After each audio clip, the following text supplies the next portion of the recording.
Hello everybody and welcome back to the English shooting live stream. As always, I hope you've had a fantastic week.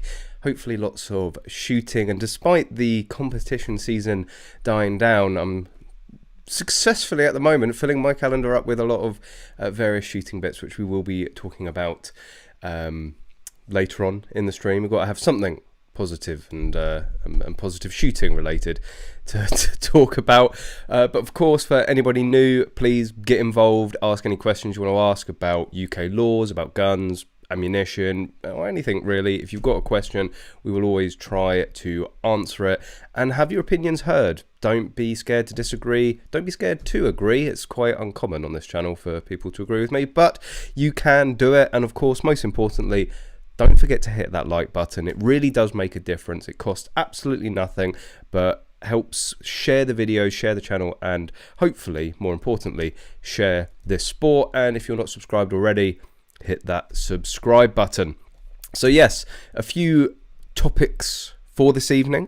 The main, of course, being about the increase of firearms certificates and shotgun certificates within the UK, a topic that we have covered with speculation over the previous, I don't know, it must be 6, maybe even 12 months.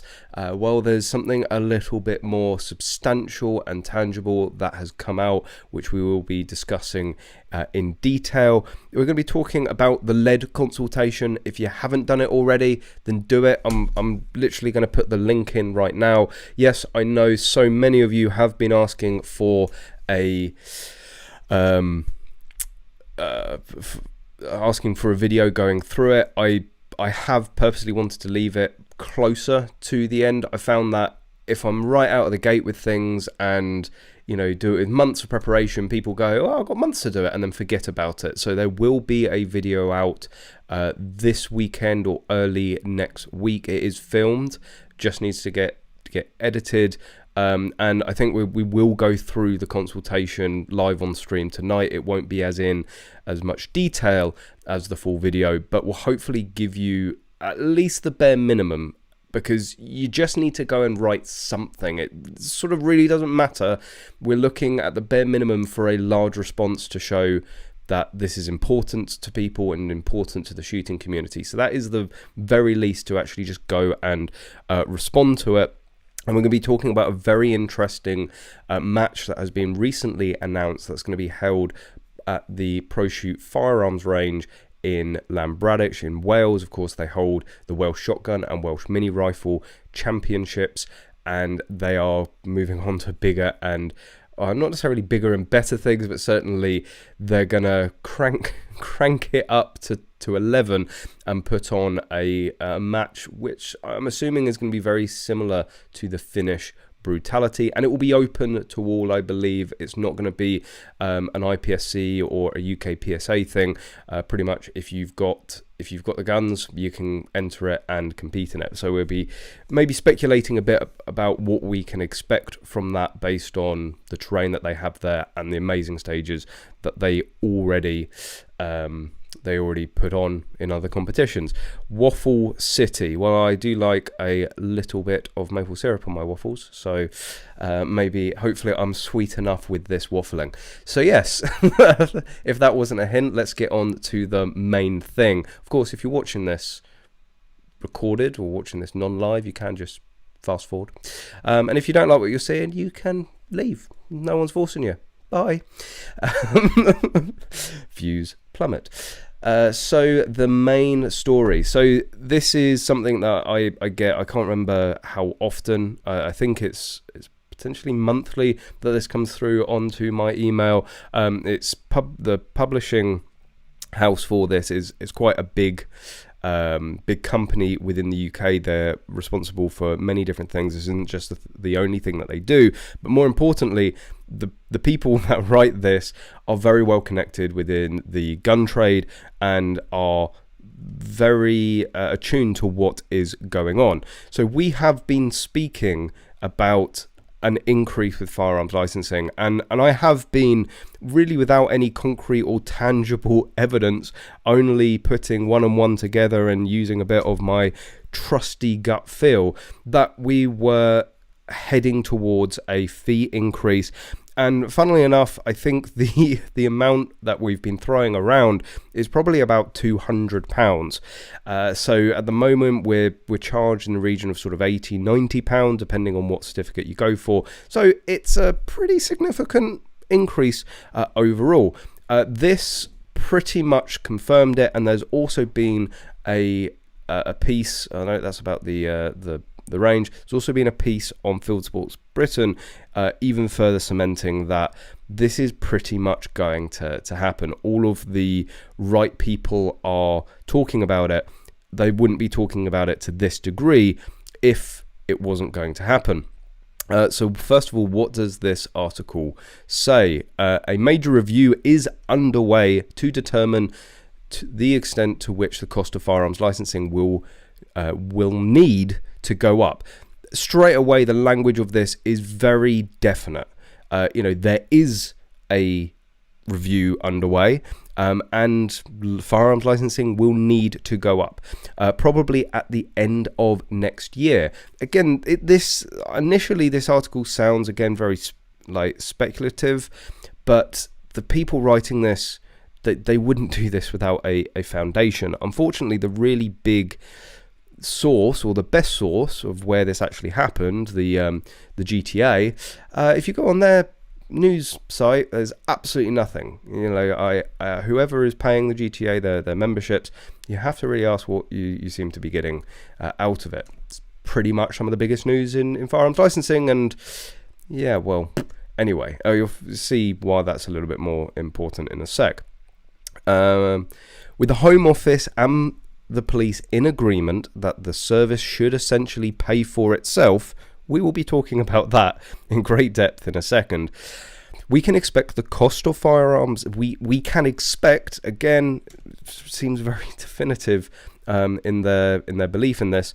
We can expect the cost of new firearms certificate to rise from its current price of £88, shotgun $79.50, to something more like £200, a potential 150% increase.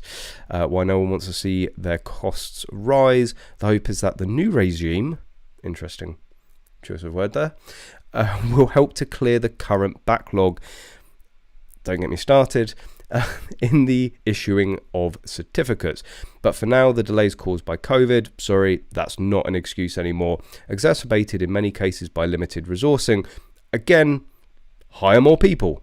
Again, often as a consequence of the pandemic. Still, that's not going to fly anymore with me. Where officers have been moved onto other tasks. Well, I'm sorry.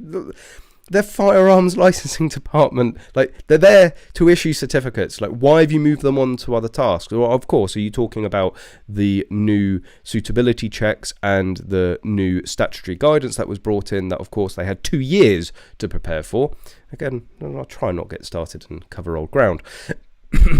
Are now being compounded by the next cycle of reviews of fees. Nick Hunt, head of the Firearms Policy Unit at the Home Office, doesn't really get much higher than that, told a packed meeting at the GTA, that's the Gun Trade Association, AGM, we are looking again at the level of fees charged for certificates. We last looked at them in 2014 and the levels increased in 2015. So it's overdue that we looked again on the ongoing review, to which contributions have been involved from organisations like Basque and the Countryside Alliance, is examining how police forces around the country are faring in the issuing of certificates in terms of the time they spend on the process and their overheads. I think the interesting, it does, to go on quite more. This is on the English Shooting Facebook page. Again, as soon as I was made aware of this, it went up there. So make sure you go and follow the English Shooting Facebook page. Also, go and enter the group if you want, with lots of other discussions going on in there, because this is where all the first initial news gets posted. But I do like this, though clearly we don't want to reward inefficiency in police forces, Hunt insisted. And I don't see how it can be portrayed as anything different. we quite literally have the worst service levels within firearms licensing that certainly I've ever been aware of in the 10 odd years that I've been shooting, and talking to a lot of people that have been in shooting sports for a hell of a lot longer.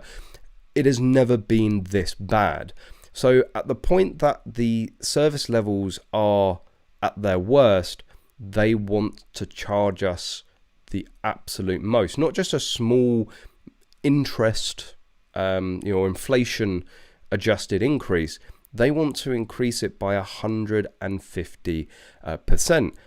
That very much seems like rewarding failure. It looks like, again, that the lawful firearms owners in this country are being punished for other people's failures and other people's mismanagement. Why do we always get the brunt of it? Why do we always end up having to pay for other people's mistakes, be that Plymouth, or be that an increase in firearms licensing, because firearms licensing departments can't do their job? So looking back to 2014, 2015, back then I was overall in support of the fee increase. It was in line with inflation, and they were promising to roll out new infrastructure, new IT systems to make the process of applying for a firearm or shotgun certificate much smoother, much quicker, and much easier. And whilst, yes, there are some counties that have rolled that out, that have made things a hell of a lot easier, it is not across the board. So there are still counties out there that haven't implemented the upgrades and the improvements in efficiency and service that they promised to implement from the increase of the last fees. Like, why should we be looking at an increase until we've got the benefits from the last increase? It's like, fool me once, like you can't pull that one again. Like, we're a little bit smarter than that. You've promised something and not delivered, and now you want to potentially promise something and not deliver on it. Not only added to all of that, the service levels at the moment are even worse than the service levels prior to the previous increase. So it was literally, why did we have that increase? What benefit have we had from that last increase? And why should we be convinced on a second increase? What's all that's going to happen is we're going to end up getting a 150% increase to get the service levels back to how they were and how they should be after the last increase. That doesn't seem like much of a gain. And whilst overall I personally don't have an issue in paying £200 for a certificate, we've covered this many times before in terms of the effective yearly or annual costs, and not forgetting that firearm certificates and shotgun certificates are valid for 5 years. It works out to £40 a year. Like, I probably spend more than that on that. I probably spend more on cleaning products for firearms in a year than I do the effective, potential £40 a year. So the amount is not necessarily what personally I have an issue with.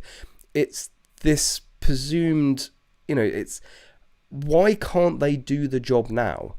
They were doing it pre-pandemic. They were doing it pre-Plymouth. There were firearms licensing departments that had already rolled out and were already adhering to the new statutory guidance. Why do they suddenly need a 150% increase to do a job that they were doing previously with fees at £80, £90? It just doesn't stack up. It's another nail. It's another thorn for the firearms community here in the UK, and I don't think it's necessarily justified. Moreover, when you compare this to something that we've done many times, but as a refresher, the new league table, a review of firearms licensing departments in England and Wales from Basque, when you start to look at the figures that they were able to obtain. So looking through it, they do a fair amount of averages. Let me just find where they were. See, earlier I'm talking to Connors about this and I find everything instantly, like live on air. Here we go. So in the forces where the budget figures appeared realistic, the cost to process each certificate was between £87 and £121. The average cost was £181. Okay, not too far off this £200. But there is somewhat a meaningless. This is somewhat meaningless given the huge variation.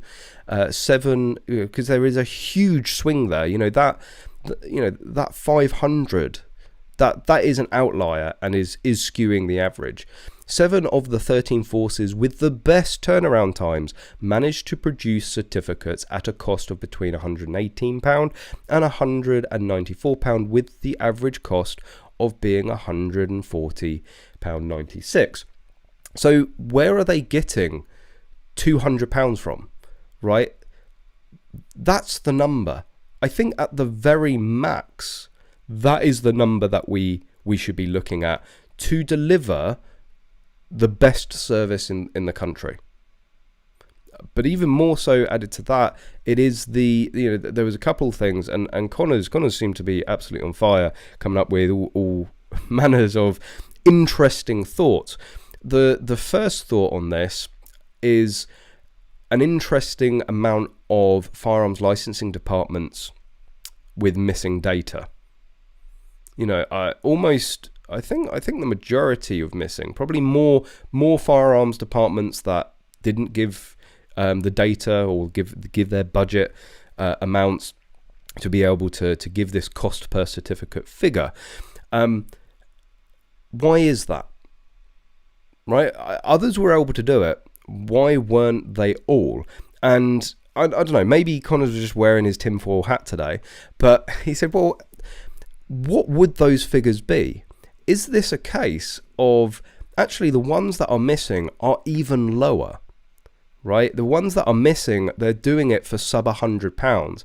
And perhaps there is a bit of, data manipulation or perhaps collusion within firearms licensing, within potentially even Felwig, Home Office, to go, we want to put it up to £200. So what we don't want to do is give them all the data that, and I know this was done under freedom of information request, and by law they are permitted to give that data over when requested, but there's so many different caveats and so many ways for them to potentially get out of doing so. And it could be a case that the ones that have the lowest have deliberately or otherwise not submitted them. So it is just very coincidental, perhaps.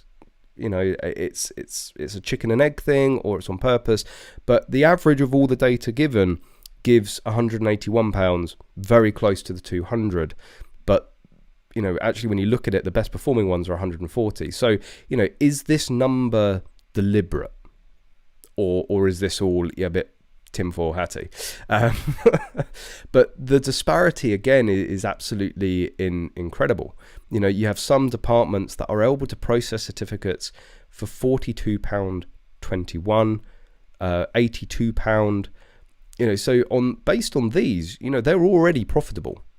They're already making money. They don't need to increase the fee. And I would be asking, well, hang on a minute. If you have ones, and Bask has said that perhaps the budgets here aren't necessarily realistic, but the ones that are doing it for 118, 121, which Bask are including in this realistic budget figure, well, hang on a minute.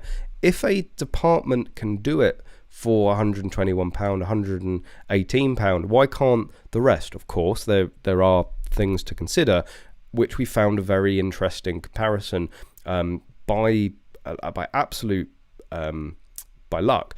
Humberside and Hampshire. So in terms of county size, and this is where a lot of the time and cost would come from in processing certificates, is going out there doing the interviews, going, you know, face-to-face interviews, going out there and checking the safes, although a lot of this work is being done more and more via by the likes of Zoom, or even on the phone, or even by email.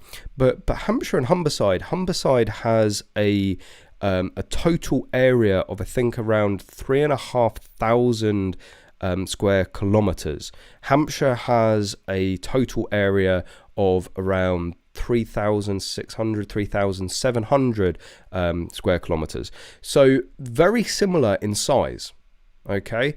And their certificates, okay, you know, it's pretty much, I'm not going to get exact, but pretty much double. So Hampshire has pretty much double the amount of certificate holders out there on issue. So a similar size county, you know, if you want to say it's relative, why is their budget 5-6 times more, right, when they're doing double the work? Like, that doesn't necessarily make sense, especially when they both have similar metrics in terms of performance, but drastically different figures for how much it costs to issue a firearm certificate. So it's not, you know, they all should be singing from the same hymn sheet here. They should all be using the same guidance. They all should be applying the same law. They should all have the same processes and procedures, and everything looks very identical, apart from the budgets, apart from the total amount. Again, I think this is far more about inefficiencies within firearms licensing departments, far more about the lack of management within firearms licensing departments, rather than the fact that that firearm certificates and shotgun certificates just cost that much to issue. It's again, I think, before you start asking for more and more money, you have to look at this disparity, and you have to go sort out the inefficiencies first. You know, if you all end up, you know, getting in line and doing what you're meant to do, and you all do it to within a degree of the same efficiency, and it comes out that it's costing £120-140 for a certificate, but you're able to deliver that certificate within the standard 3 months that's promised, then fine, let's talk about increasing it. Let's talk about potentially firearms licensing departments making profit so that they can reinvest into infrastructure, they can reinvest into training, they can reinvest into new staff. But that doesn't necessarily seem to fit the bill of what most firearm licensing departments want to do, which is do absolutely everything to not hand out certificates, or to do everything possible to keep certificates to themselves, which leads me on to a very interesting point number 2 made by Connors today. Again, that tinfoil hat was tweaking. We've seen it is by all of the examples out there and all the statistics and metrics basically from this table, the firearms licensing departments that have gone private perform the best. Right, and I know what people say about G4S and this, that, and the other, but they are actually doing a good job in the firearm licensing departments that they've been installed in.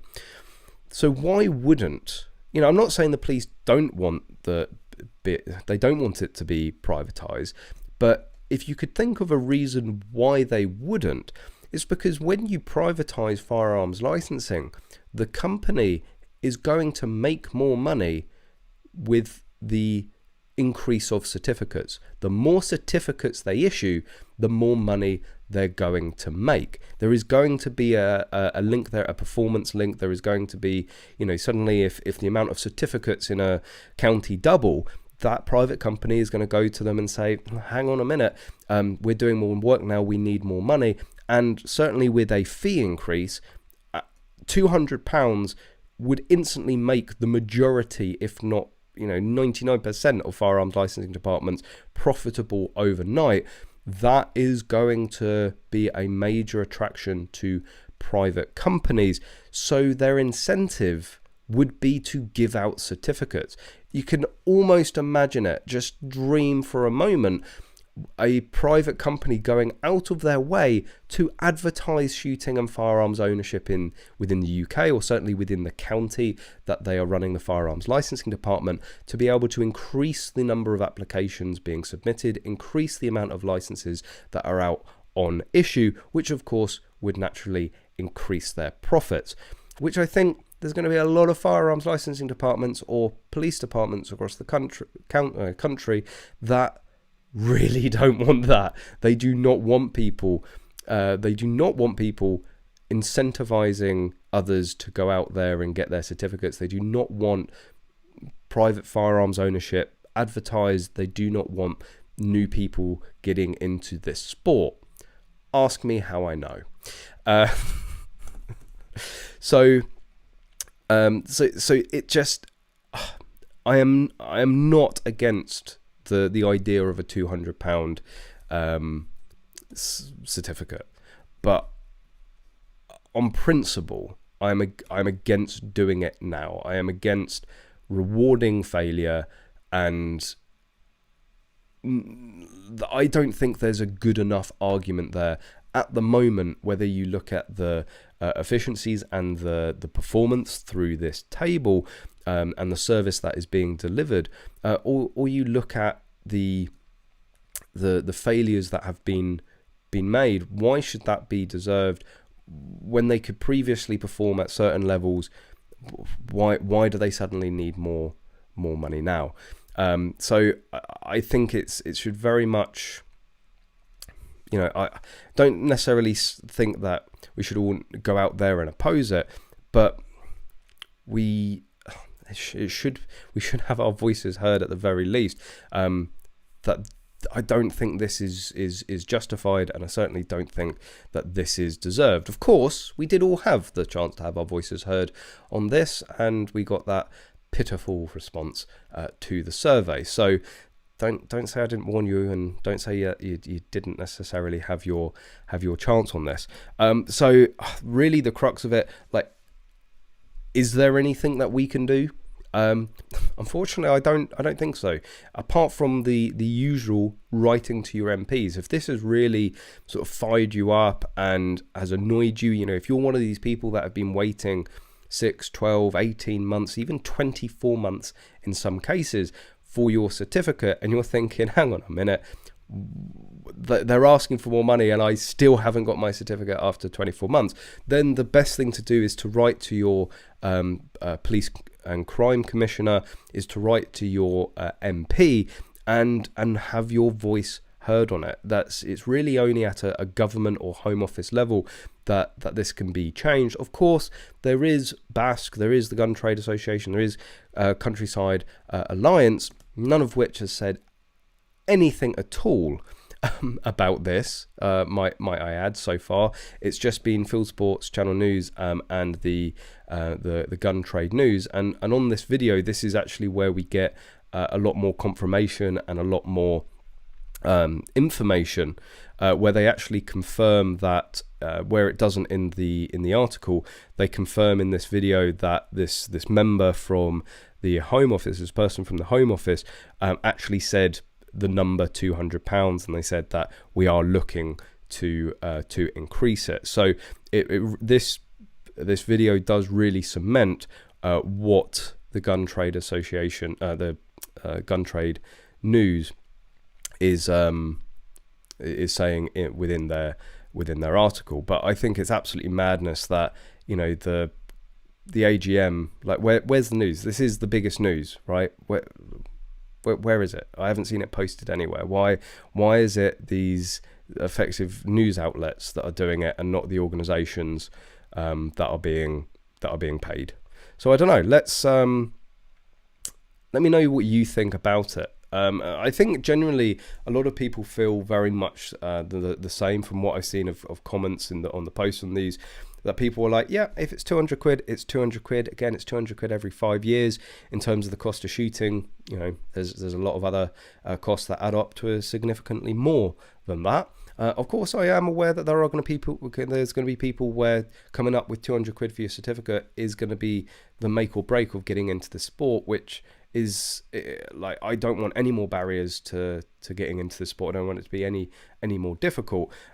But if in an ideal world, if they were performing where they should, and this money was to be invested into new infrastructure that we actually get, and we get the benefits from that money, I think great. You know, like, you know, potentially we could go from that 3-month lead time for a certificate to a 1 month or even a few weeks. I'd happily be paying 200 quid for that. You know, all the people out there that even before the pandemic, before even the last price increase, people were routinely waiting 6 months to a year for their certificates. You go and ask any single one of them if they would pay 200 quid to have it within a few weeks or a couple of months. I think they would bite your arm off. But yeah, let me know what you think. Netflix subscription tier levels for renewals and variations.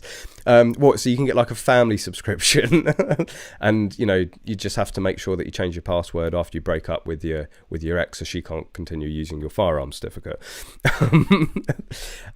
Paul, make smaller, more frequent payments. That is something I think that would make this a lot more stomachable to people, is if they do offer a monthly or maybe annual payment. But I don't necessarily know how that would work, because once they've issued it, well, I suppose actually if you stop paying, they just revoke the certificate, so it would work fairly well. You know, I'm not going to pay you anymore. We're going to revoke it. Oh, okay then. So yeah, actually that would work really well if they made it £200. You had a £40 a year fee. You know, annual subscription fee. Like, I mean, it sort of shows how behind everything is, the gun trade is, and firearms licensing. The whole world has gone to a subscription model. You know, look at YouTube. Like, YouTube's subscription, you can subscribe, you pay for YouTube Premium, Netflix subscription, Amazon subscriptions, you know, Adobe Suite subscriptions, in insurance, most people pay monthly. We're so into this monthly subscription sort of realm now, and why should firearms be any different? It would actually probably smooth out and make their income a hell of a lot more consistent, instead of, like, you know, some years they are going to have a lot more renewals, they're going to have a lot more applications than others, and it's going to teeter. Well, as any sort of business, you want to have the most, ideally you want to have a gradually increasing turnover and income. But certainly for any business, if you want to treat this like a business, you want things to be steady.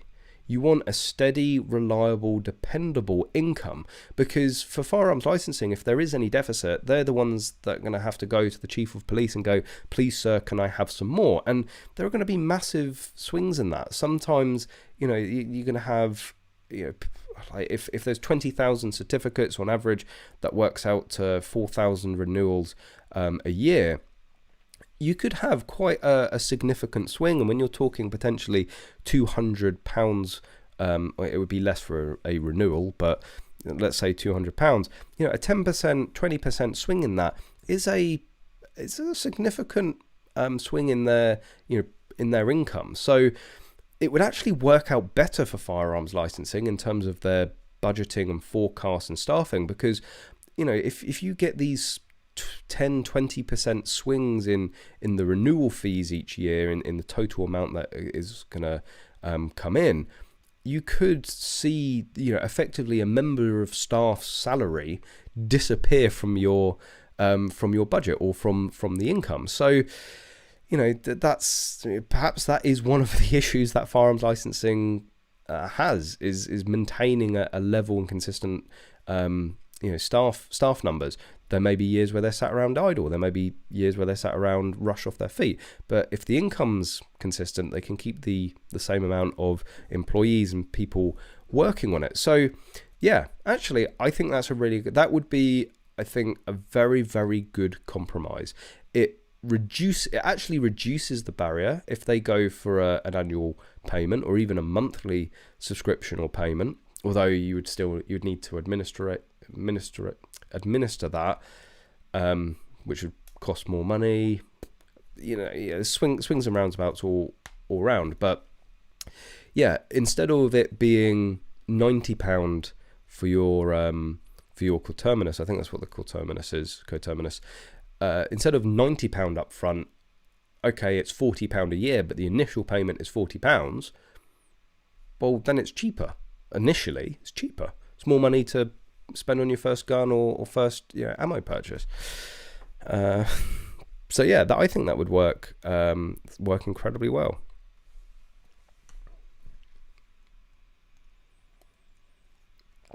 Rimfire, doing the quick math, break the £200 down. It works out to £40 a year, £3.33 a month, 83p a week, 11p a day, and what we get is it is really I can't read. For what we get, is it really that bad? Our licenses would cost us the price of a cup of coffee each month. No, again, I don't necessarily have an objection to the amount. I have an objection to paying that amount when we're getting the worst service already, with no promises. We've had this. We've been promised better service, better infrastructure, and not received it. Why are we going to have the biggest increase ever, and on the promise that things are going to get better? Does that mean we get a rebate or a refund if you don't? Because that again I think a lot of people would sign up for. English shooting, when you setting up an OnlyFans account? Well, with this cost of living crisis, probably sooner than anticipated. Electricity is expensive after all. Christian, good evening, people. New certificate keener after 2-year wait. If the extra money brings the system up to date, I welcome it. If not, I guess it's pipe slammers.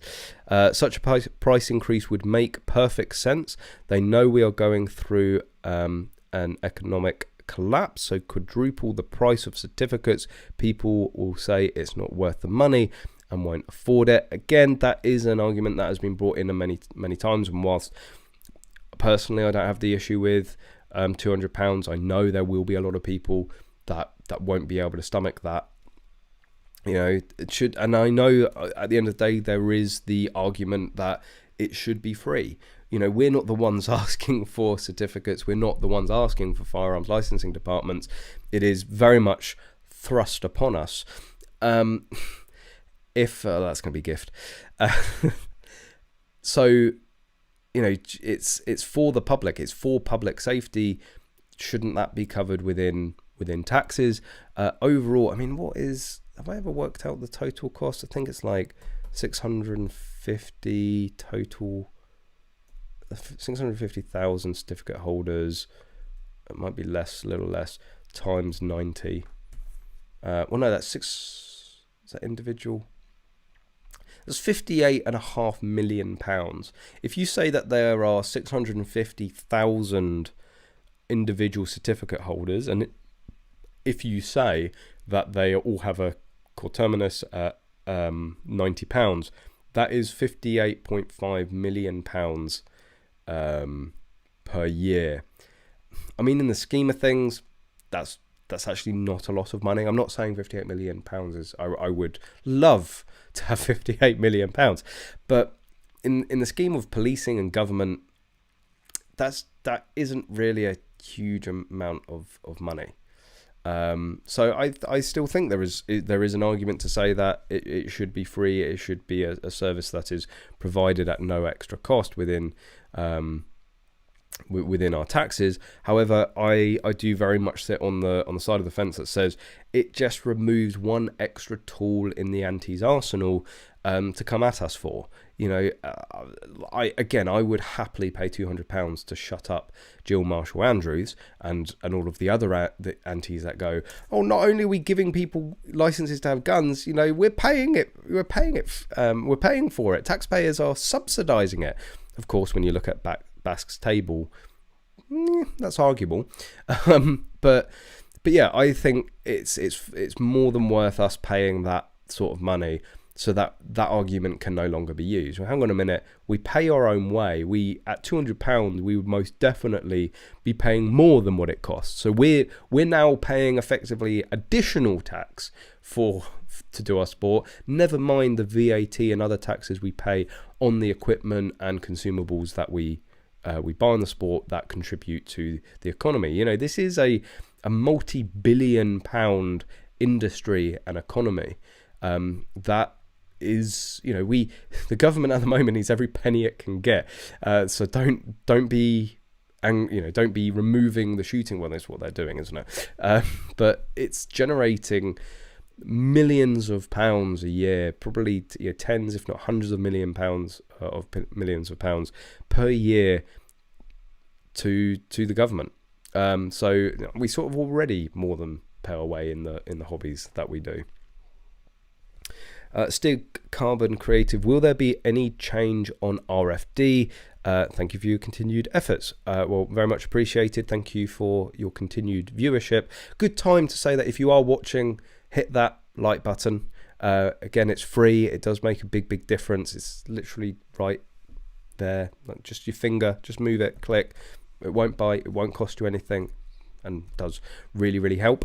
We do have more people watching than liking, so let's try and balance that up. There has been absolutely no mention at the moment about RFDs. I can only imagine that if they're increasing the firearm certificate and shotgun certificate fees, the RFD fees will naturally increase as well. RFD fees, you have the same arguments, but maybe less of an argument in not increasing RFD certificate fees, because being an RFD, you're usually by definition a business, right? It is a cost of business, and trust me, I think the £300 an RFD certificate costs at the moment. When running a business, that's a very small and inconsequential cost overall. Certainly, that you have to do it every 3 years, I think it is. So yeah, if they increase by 150%, that would be like £750 every 3 years. So that becomes a little bit more significant, but to most gun shops, that their turnovers are in the hundreds of thousands. They're probably at the moment paying £300, £400, £500 a month in electricity. Of course, it's an extra cost, it's an extra burden, but in the scheme of things, in running a business, a £300, £500, £750 licensing fee is not your biggest worry. Insurance, like, geez, running a firearms related manufacturing company, I can assure you that the insurance is something that will keep you up at night, rather than the potential, let's say, £750 for an RFD. If they were to charge £200, then I would like to see licenses issued for 10 years, with maybe a mid-term check with your GP. Yes, again, a point that many people seem to be making and are in agreement with is, if we're paying more, then give us more. And a very easy win is to increase it from a 5-year certificate to a 10-year certificate. Of course, the pros and cons of doing that we've discussed to death, but it certainly would get people on side a lot more. Callum, I whine a lot about Scotland's airgun laws and that I was denied a license. Well, I found an air pistol in a box at auction not long ago. I didn't buy it, but I could have. Pointless law. I mean, out of all of them, we know how pointless the licensings for air guns in Scotland have been, or how pointless it is and how unsuccessful it has been, because literally the government in England is using it as an example why we wouldn't implement airgun licensing. Like, trust me, our government does not need any more excuse. If it was a roaring success and crime rates plummeted and this, that and the other, but of course, there's that old saying of, criminals are going to break the law. That's sort of in the name. They don't need an excuse, and even when they're going, yeah, it's not worth it, like, it's really not, it really didn't work. But yeah, it's, and there's nothing to say, like, I bet you, and I'm not encouraging this, and I'm not condoning this, I bet you I could go onto a website now and find air guns for sale in Scotland. Like, hey, there's websites, I'm sure are actually quite well known within the sort of mainstream, where you can buy a lot more than an air gun off of the internet.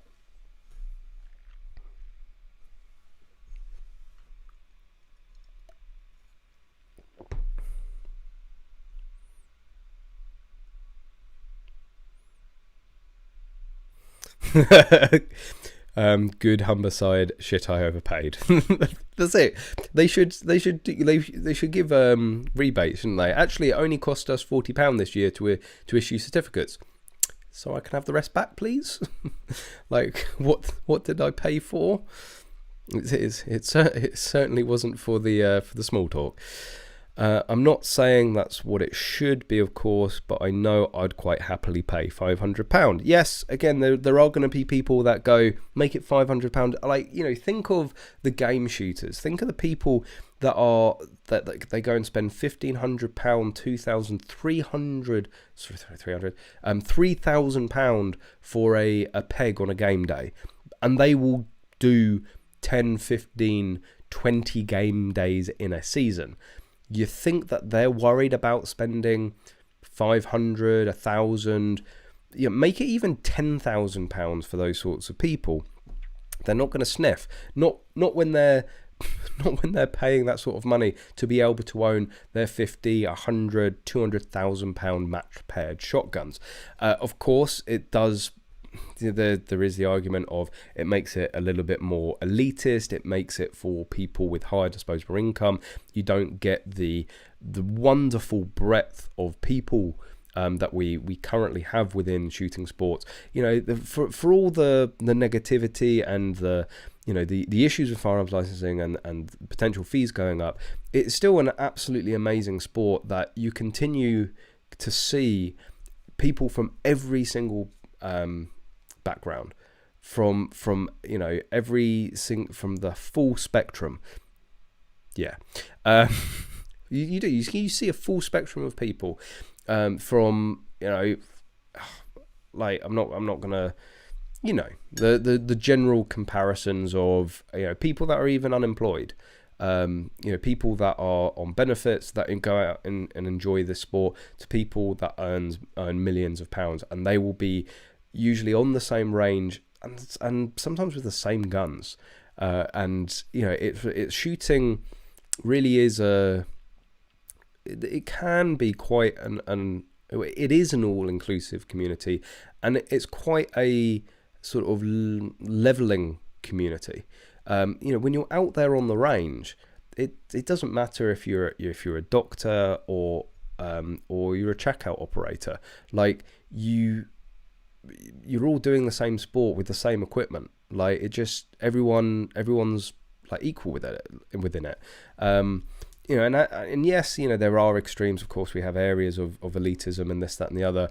But actually, the certainly within the practical sports, within the target sports, always the sky's the limit. But usually, well, certainly in practical, right? It's very hard to go out there and spend over X, right? So you can have somebody that has spent 2 years saving up for a £1,500 gun, and somebody that has bought it with a week's paycheck. but they're both using the same equipment. You know, unless you go for the fancy engraving and this, that, and the other, there is an almost limit to the target shooting equipment, and people end up using the same stuff. It's very relatable and very inclusive in that way. It's one of the reasons I absolutely love it. The breadth of people that you're going to see. You go to a lot of you know, there's other sports, and you know, it's not as inclusive. You don't get the diversity of people. And let's be honest, like, we're all in this sport for the chat. We're all in this sport for the banter and the range time spent with friends and other people. Like, the amount of time that we actually spend shooting is very minuscule compared to what we spend chatting. So if we're not in it necessarily for the shooting, we're in it for the people. And you know, that's why I love being part of this community. Yes, there are a few bellends, there are a few outliers, but overall most people can get along and not be dickheads. Paul, the issue is the intermediate blockage to less fortunate hobbyists not having other portions of payment. Some people simply cannot afford large payments such as £500 in one hit. Yes, when you start, you know, £200, there are going to be people that can't come up with that sort of money, not instantly. £500, that's just only going to get worse, and anything more than that, it really is going to be prohibitive. Hurren 007, are Sen's digital in-ears better than CFG digital in-ears? Well, I've never used Sens, but I've used plenty of custom fit guards. They are my recommendation of all the hearing. I've never been tempted, hearing protection. I've never been tempted to go elsewhere. Of course, there is the over-ear and in-ear argument, and I do use both. I use the Sport Tax, the 3M Sport Tax, I think they are. Like, it's like they are just the go-to over-ears, you know, that most people use. But my custom fit guards, absolutely love. It's what I use 90% of the time, 99% of the time, if I'm not using, you know, that's, you know, the other time is when I'm using the over ears. One of the big advantages I know from custom fit guards is that the electronics that they use in the digitals is much smaller and is more embedded into the hearing, the insert itself. So, you know, what I've seen with the Sens is you get this massive, I'll just bring up the website, with, you know, and I know that puts a lot of people off. Sens, I know, do have a very good reputation, and they are used by a lot of very top shooters, but it is one of those custom fit guards. But it's one of those that, you know, they were around first, so people sort of, they established themselves, and, you know, they had maybe a more established brand overall. But I'll show you a side-by-side comparison so you can see what I mean. So this is the custom fit guards. I love how they've got different colours. I do really need to get in touch with Rich and see if you can sort me out, because I wouldn't mind a white pair to keep on theme. Personally, I like the passives. I did have a pair, well, I still have a pair of the digital. They are fantastic. Like, what you can hear with them, like downrange, and the protection is brilliant. I just thought it was just too much. Like, you've always got to, you know, have a spare battery. You should always have a spare battery for any electronic equipment on the range, because you never know when it's going to go. And it was just like, I always got on really well with the passives, but each their own. But you can see, you know, this part is well within your ear when you're wearing it. There's no real stick out. If we go to Sens, it's interesting they don't initially show you a side-on photo.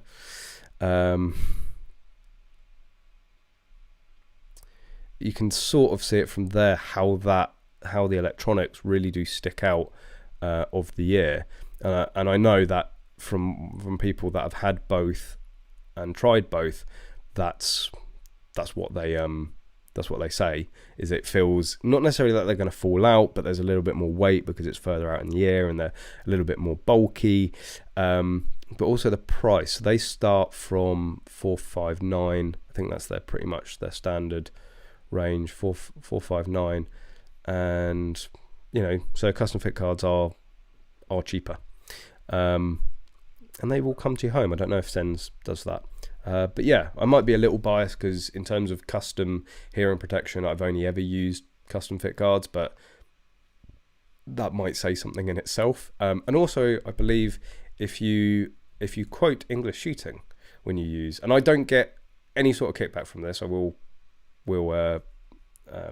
be completely honest. I'm not in any way incentivized to say this, but yeah, I think if you mention EnglishShooting, you get a 10% discount when ordering. So another reason, if they're £400 retail and you get a 10% discount, then they become £360. That starts to be like £100 saving over the Sens, and from what I know, it is they're a very comparable set of hearing protection.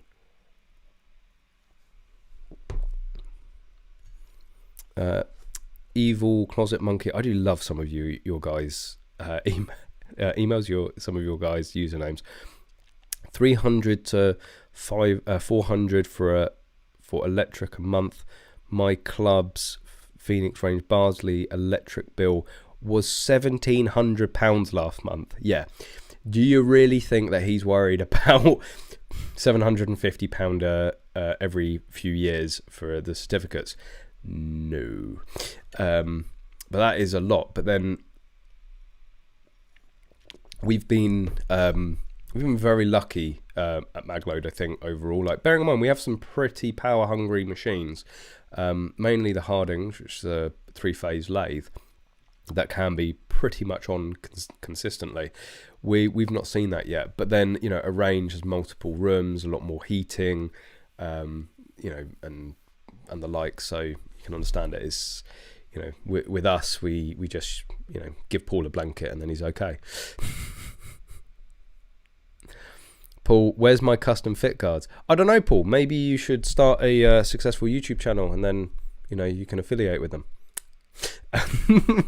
I have been promising Paul I'll try and hook him up with Richard. But you're going to have to sell yourself. You're gonna have to model for him and all sorts. And I'm not talking about the hearing protection. Daniel, the price rise with the cost of living crisis will drive a lot of shooters out of the sport and lower the FAC and SGC numbers further. Don't get me wrong, I don't think that is out of the question in terms of their thinking of doing this at all. Callum at EnglishShooting said you owe me some money. Who owes you some money? Oh, you mean you go into your firearms licensing department? Please don't. Like, just as a word of warning, I would strongly recommend against mentioning EnglishShooting or me in any capacity to your firearms licensing department. Like, there's a chance that it may be good. But let's be real here. I think you're only setting yourself up for failure. So how did you find out about shooting? Oh, I watched the EnglishShooting YouTube channel. Denied. Like, yeah. Bearing in mind the previous head, or technically the current head, but who's not there, you once called this channel a forum of extremism. Yeah. So you're all extremists. That's all I can. It's nothing to do with me. Don't know what they're talking about.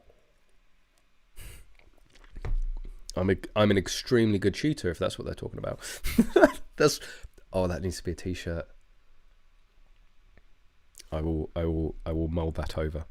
How about a national licensing agency like the DVLA? £200 for that would seem like a good price. Absolutely. I mean, what is it? I mean, it's what's your driving license renewal fee? Oh.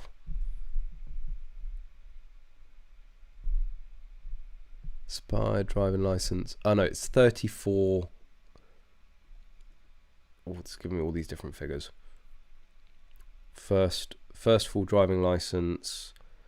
Private post.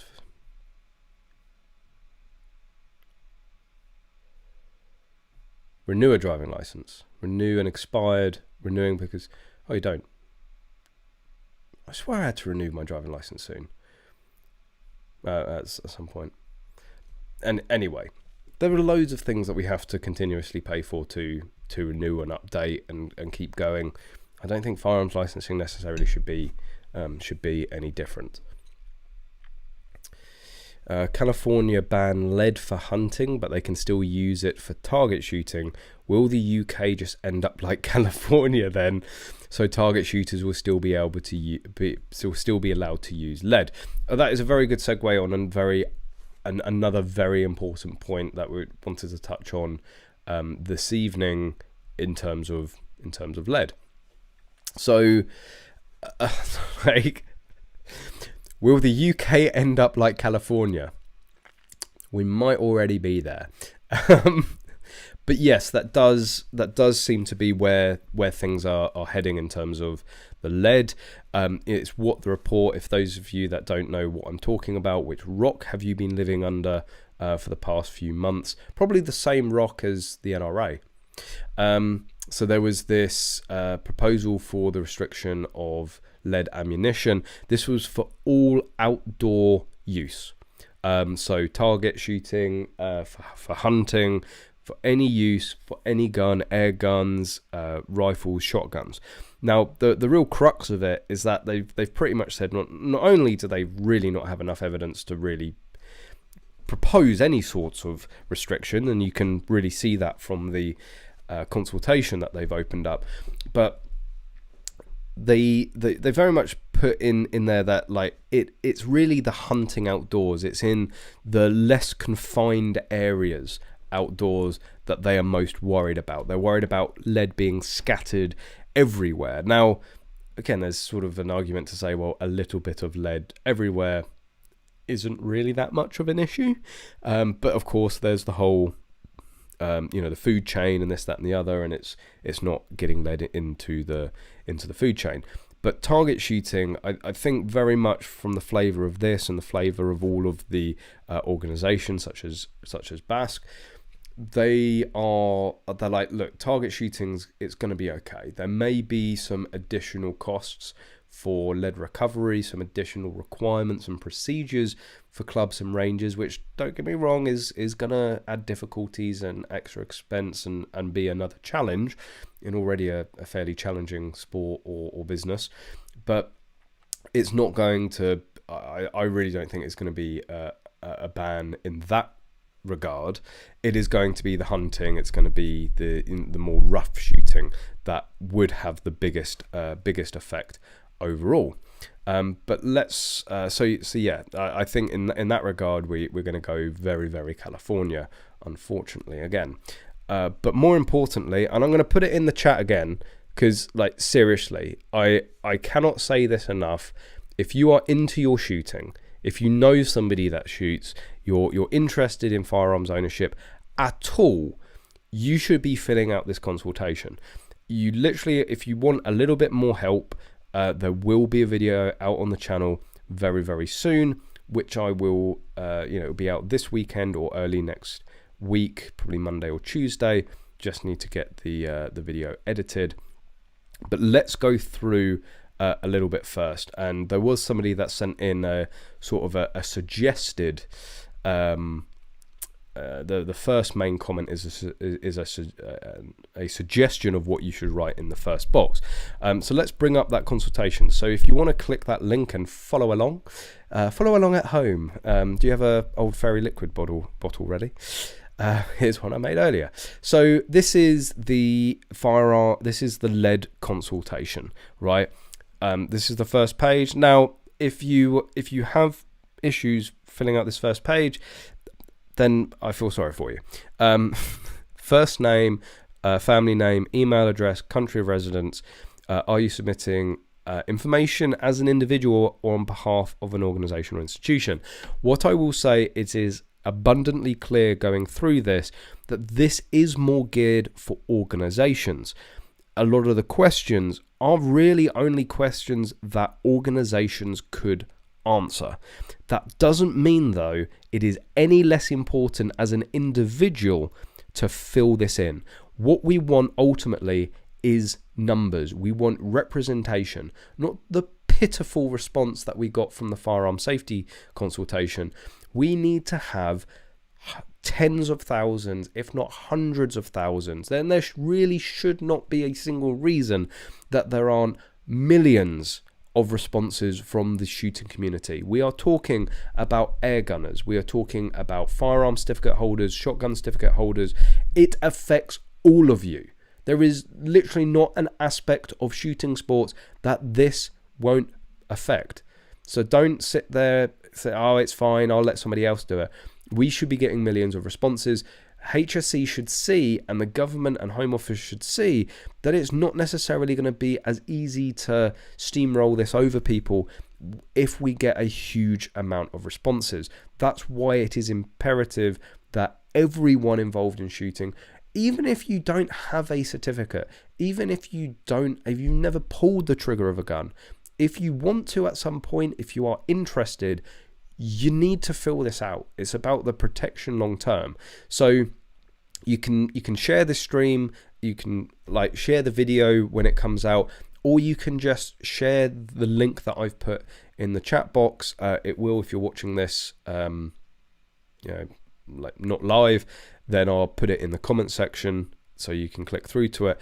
But you should also be promoting this yourself.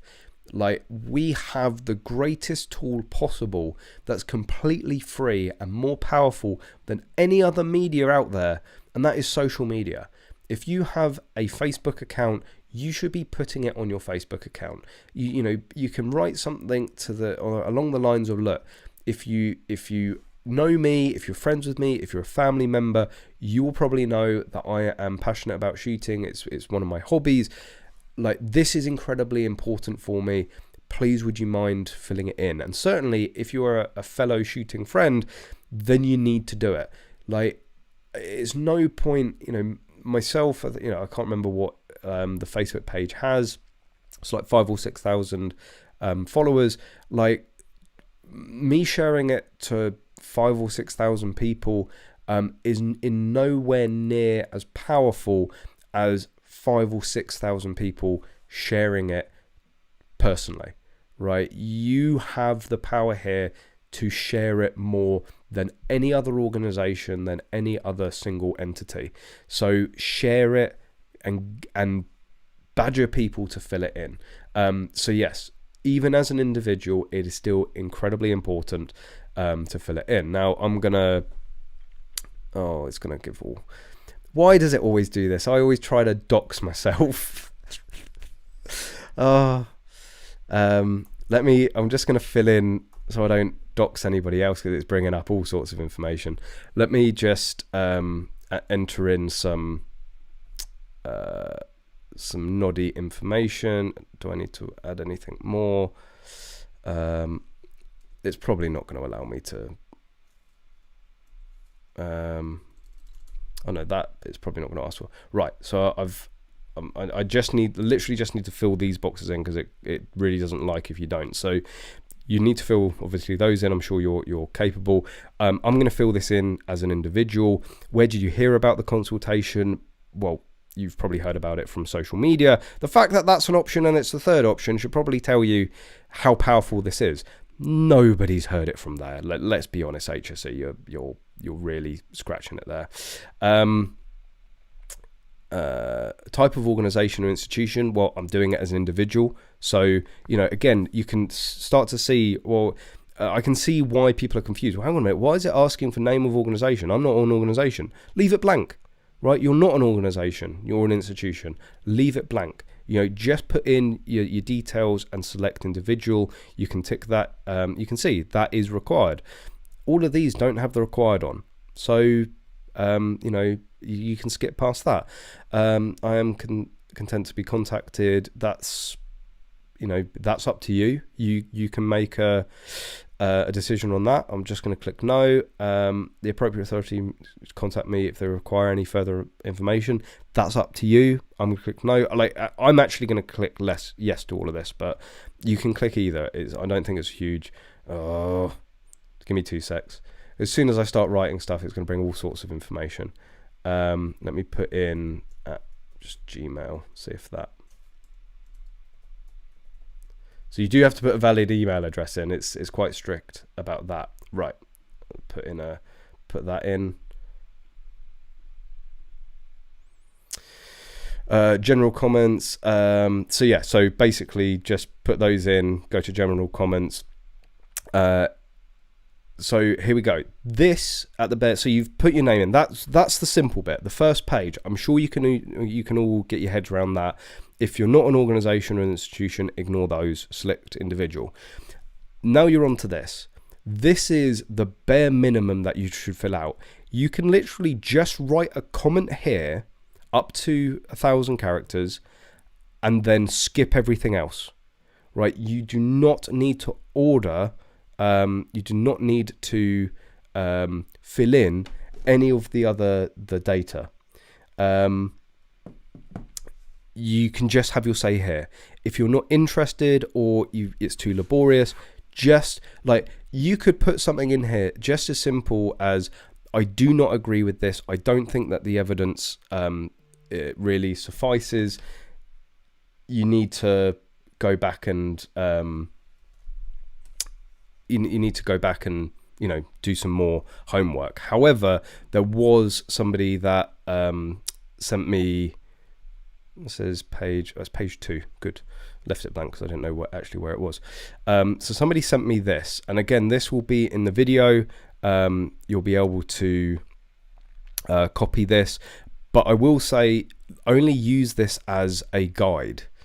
Don't necessarily copy and paste. Now, again, at the bare minimum, you can copy and paste it. I'd avoid against it. Use it as a guide. Try and reword it. Try and put it into your own ranges. But this is the sort of example that a club has given out to respond. Bearing in mind, no organisation has done this, right? And again, I've seen a few people are querying what this is about.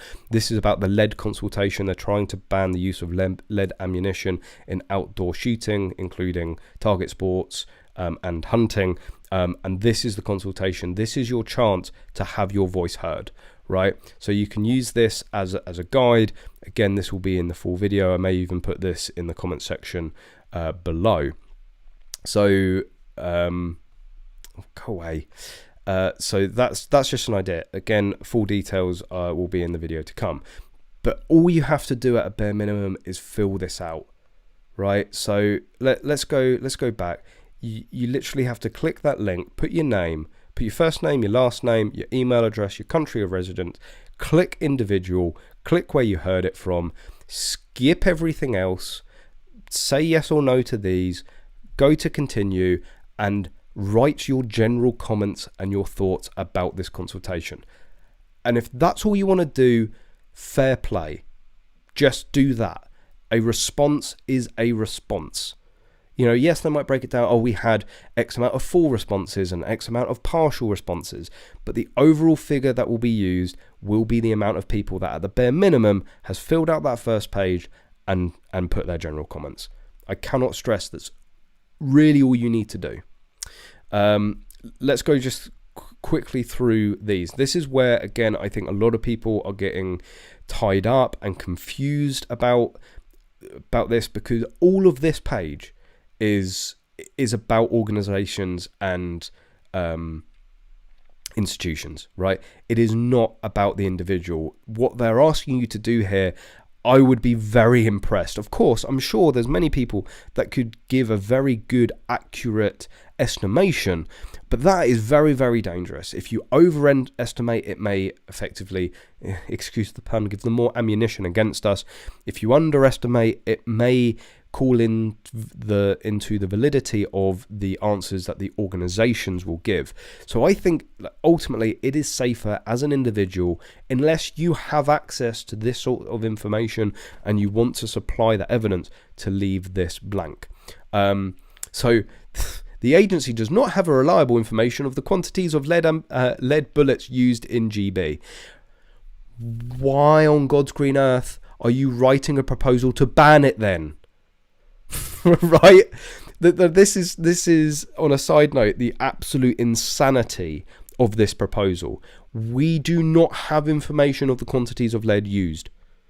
So how can you be arguing that we shouldn't be use it, right? For all you know, it could be 2 people shooting, 10 times a year, right? But they're asking for this gathering of evidence. So they are asking for an estimate of the number of lead bullets sold per year in GB, right? Like an individual is just not going to know that. You can take a very good guess and you can give them your workings out for full marks, but it's going to be an educated guess. You're going to have to make some huge assumptions. It's the organizations and the associations that are going to have more accurate and reliable estimations on this. Even a gun shop is not going to know. It's going to be the big wholesalers, the big suppliers, the organizations that. So leave it. Don't worry about this. Move on from this. Same thing again. Does not have reliable information on the quantities of lead alternatives used. Move on. Like, just don't worry about this whole section, seriously. Same for air guns and air rifles. Move on. I really think it is the there's some people like this. During historic reenactments, is live ammunition fired in practice from muzzle loaders? Now, I'm going to assume that's no, because it's reenactment, not an actual new war.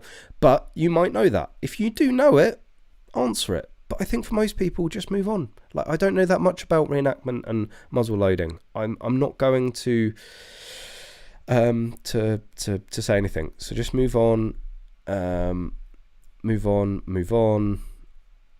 Like, see, these, please provide your best estimate of the number of lead projectiles sold for the use in muzzle loaders.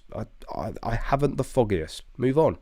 Non-confidential attachment, I don't have anything. I haven't answered it. Any confidential version, I haven't answered it. So let's move on. Projectiles made from alternatives. What are they asking here? Please provide information on the technical and economic feasibility of potential alternatives for the following, including information on this, and this. Please include any supporting information and evidence used to determine this estimate, as well as any further comments you may have. Well, if you have the information and the evidence, then please feel free. But I don't, right? I don't have good information on that, so move on. Like, again, this is far more for the organizations and the really big manufacturers. Information from the manufacturers of the alternative information and ranges that currently restrict the use of lead alternatives are particularly welcome. Again, it's telling you in black and white. It's from the manufacturers and the ranges that currently restrict the use of lead, right? So you restrict the use of lead alternatives. So that's not an individual, right? So move on. Again, the attachments, move on. Don't get hung up on not being able to answer that. So we've gone from page 2 to page 5 without putting any information in. The buyback scheme. This is something that I think people can answer. So my response for this, basically, it's asking your opinion. Or we welcome your comments on how a scheme such as this could be operated and how effective it could be. Now, again, I am fairly heavily dyslexic. English is not a strong point for me. That's why I like making videos and not blogs. But this is, so you might use this as a guide. I'm sure there's people out there that can write a hell of a lot better response, but this was my response for it. A buyback scheme would be mostly ineffective if the compensation offered is under market value for the ammunition. It is likely to not encourage hand-in. If the compensation offered is above market value, it will open up for abuse and huge additional costs for the scheme, which could be better spent elsewhere, either in education or contribution to increasing the lead recovery facilities at ranges. Furthermore, with the use of lead ammunition being so difficult to enforce or even detect, it is more likely that people will continue to use it. I mean, in terms of using their remaining stocks, rather than using a buyback scheme, rendering the exercise pointless, especially with many shooters having the ability to cast and manufacture their own lead ammunition. Not only would the buyback scheme need to cover the potential thousands of pounds in equipment, but even removing lead ammunition from shops, many would still continue to make it at home. Again, this will be available most likely in the full video, but I think people can have a pretty good stab. You could add a comment there if you want about what you think about a potential buyback scheme. Potential optional derogation for licensed sites, licensed athletes. Estimate how many clay pigeon ranges currently meet the following conditions. Again, an individual is not going to know this, so let's move on. You're not going to know that. You're not going to know that. So leave that to the ranges, leave that to the organisations. Athletes, are defined as those who are of Olympic or ISSF elite level only for training and events. Estimate how many athletes would meet this definition for a licence in GB. None. Not none, but I don't know. Like how many are there? Again, it's the organisations that are going to know that. Although this is quite a scary statement. Because they were talking about, it is only, competitors and people of a certain level that will be able to potentially, if they go this far, to get exemptions to use lead. Well, if they're saying Olympic and ISSF elite only, that is going to be incredibly limiting. Your county level or even your national level competitors aren't going to meet that. It is going to be the 1% of the 1%. But again, not a question that necessarily we can answer. Estimate how many suppliers we're likely to apply to supply these athletes. Again, I don't have the foggiest. Move on. I'm not going to take a stab at it. I'm not going to take a guess at it. I don't think it's needed. Now we're on to page 6. So this is buyback scheme, I think specifically on bullets.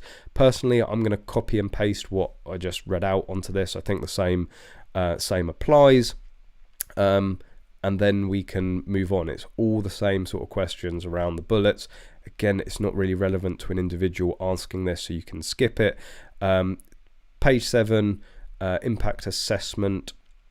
Number of individuals engaged in shooting. Please provide an estimate of the number of individuals who participate only in hunting. Don't know that. Again, I can take a guess. I don't think it's beneficial. Leave that to the people with the information. Don't know that. Don't know that. Don't know that. Don't know that. Don't know that. Don't know that. I'll get to the main point about the organisations in a little bit. Don't know that. Don't know that. Cost of adaptation. There might be some RFDs out there, some gunsmiths that might know this. There's some people that may have had their guns changed. You might know, so you can provide the receipt there if you really want. So you might be able to answer that. Affordability for hunters. Do you agree with the assumption surrounding the affordability highlighted in section 2527 of the report? If not, please provide alternative evidence. I don't have that evidence, certainly not for hunting, so move on. Again, that's not something that I have information on, so move on. Additional comments. This is again somewhere where you could, if you wanted to, put additional comments. Are there any additional comments you have concerning the impact assessment and or the cost and benefits that underpin it?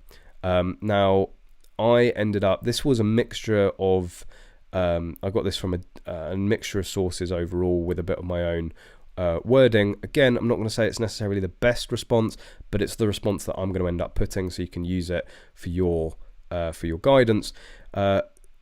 Target shooting. The evidence presented by the HSE of risk from lead ammunition to soil, plants and livestock is not conclusive. Furthermore, there are existing regulations relating to lead in the food chain that address these factors. I think this was actually pinched from the NSRA. The HSE report also concludes that there is no risk within surface water runoff, and again, there are already directives in place that control this aspect. Live quarry shooting. The quality of current lead-free alternatives would make live quarry shooting inhumane. The size of the ammunition used means that HSC do not consider primary exposure of the lead rifle ammunition to birds to be a risk. We do not consider the evidence presented by the HSC document of secondary exposure to birds from lead ammunition to be conclusive. It is clear that huge assumptions. So this, I think, was my own bit. It is clear that huge assumptions have been made on incomplete evidence within this report, with little to no understanding of hunting or target sports. The costs and benefits are at best guesswork. To massively change an industry based on this, most likely resulting in the closure of many clubs, ranges and businesses, is reckless. So that's what personally I'm going to be putting there. You can use that as a guide, or you can come up with your own. Again, I'm not attaching any evidence. I don't have any. Let's move on to page 8. Again, it's really not that much. It's really not going to take you that long. Of course, I am King Waffler, so it's taken me maybe more time to talk you through it than what it would actually take to do it. But now you're on the home stretch. Thank you for your contribution. Please leave any further comments below. This is the last, and again, this is somewhere where you can have your say. You can put something in if you want. So do so if you want. And again, I'm not saying this is the best response, but this is what I'm going to be putting for this additional comment. Whilst improvements in lead shot alternatives for quarry shooting and clay shooting are being made, there are almost no viable alternatives for lead ammunition in rifle shooting in terms of cost, performance or availability. Clay and target shooting with lead shot is contained to specific areas where the lead can be recovered. Furthermore, there are a large number of disciplines that specifically require lead shot to be used due to shooting at steel targets, such as IPSC, where the restriction of lead would stop the sport. For these reasons, lead shot should not be further restricted for clay and target shooting. Due to rifle target shooting again being contained to specific areas, the limited amounts of lead used for live quarry in comparison, and non-viable alternatives for air guns, these areas should also remain ineffective. Any further restrictions within these areas pose little to no benefits, whilst creating huge additional costs for shooters, rangers and businesses, not just monetarily, but the cost of the existence of shooting sports, period. So and that's it. Like more evidence if you want, more evidence if you want. I haven't got any, so move on. Almost done. If you want a response, you can put it in there. Fine. Submit response. Done. Right, that's it. That is the lead consultation. You literally have no I've just walked you through it. It's probably taken us probably about 20 minutes to do that with all the commentary and side talks. It's going to take you 5 minutes. There is no excuse, and I hope this is enough to maybe get some people going out there and doing it. Again, I will be doing a more, let's say, more concise, put together video on it, but I just wanted to get this out there. Like you can see, this closes on the 6th of November. We're getting up to just about 2 weeks away. Do not put this off. Don't think I'll do it in a minute, I'll do it next week. Before you know it, you'll miss your opportunity. What is imperative with this is numbers. Having the largest amount of responses and demonstrating to UK Reach that we are passionate about this sport, we are passionate about protecting it, and that there is going to be a significant opposition to any further restrictions when it comes to lead. Now, whilst we've just skipped through it, I don't necessarily feel good about skipping through it, but overall, you've seen the questions, right? It's very hard for an individual or somebody without that evidence, without that data set, to even make a start on trying to answer those questions, right? But why haven't the organizations released information, right? This is the sort of thing that, they have had months, right? And I'm talking about like every there has been the only one that has given any sort of really useful guide or suggestion of how to do it is the NSRA, right? And the NSRA is predominantly an indoor target sport. This is not about so the NSRA is the National Small Bore Rifle Association. Yes, there's a lot of outdoor ranges, but a lot of 2.2 ranges, a lot of small bore ranges are indoors. That's not within the scope of this consultation, right? So an organisation that, even for the outdoor 2.2 ranges are most likely not going to get restricted. So an organisation that actually has very little at stake for its members and stakeholders is the only one that has actually put out any sort of meaningful information, right? We've had Bass come out and say, this is our position. Well, good for you. How about sharing a bit of that information about how many people you estimate to be in hunting? You are the largest organisation out there with supposedly 150,000 members. I'm sure it's gone down since then, but it's like, give us some tools here. Give us some evidence, right? Let's have better filled out, right? Because as individuals, we don't have access to the information, and the people that do, they're not sharing it, right? You can easily make that, it's not confidential, nobody's at risk here, just make it public. For those that don't know what I'm talking about in terms of the NSRA, they put out this message, and I think most importantly, they made it very clear. With the lead ammunition proposal still being decided, please find attached a message for NSRA members and affiliate clubs, but please share for every shooter in Britain.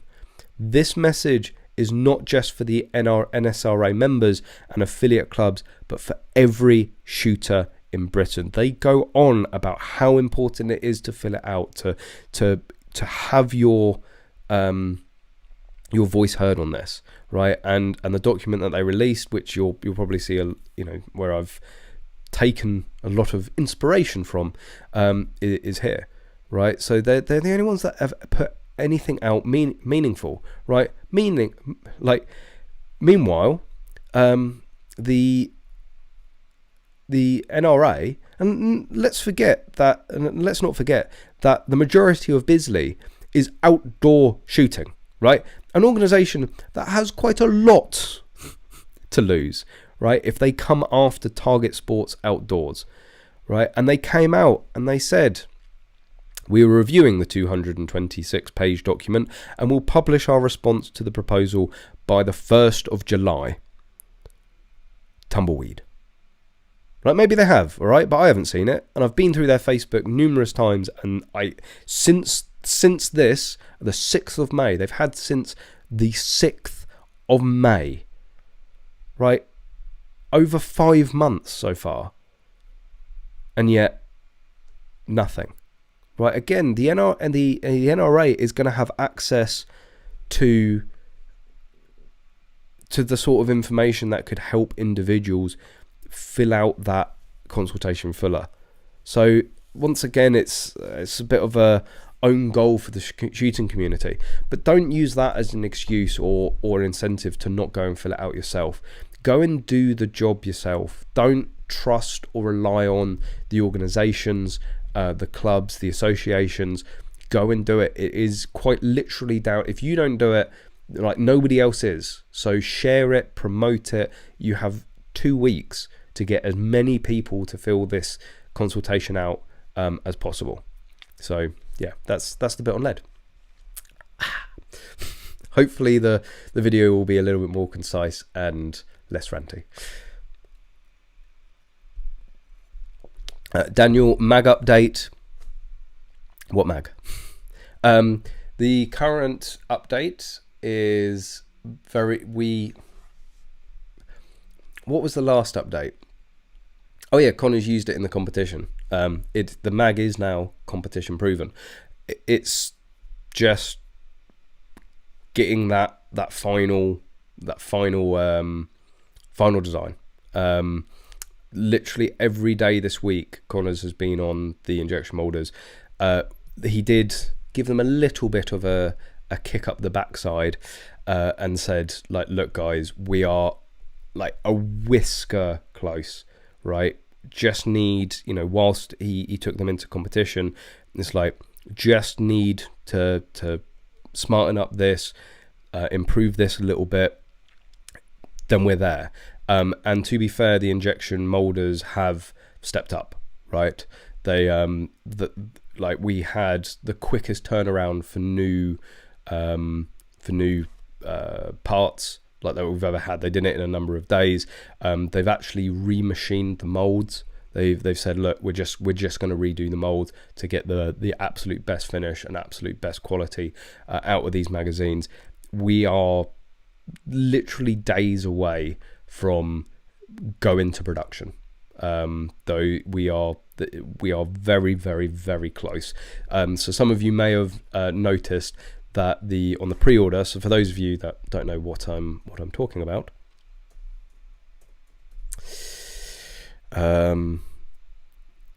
Magload will be releasing a AR-15 2.2 magazine.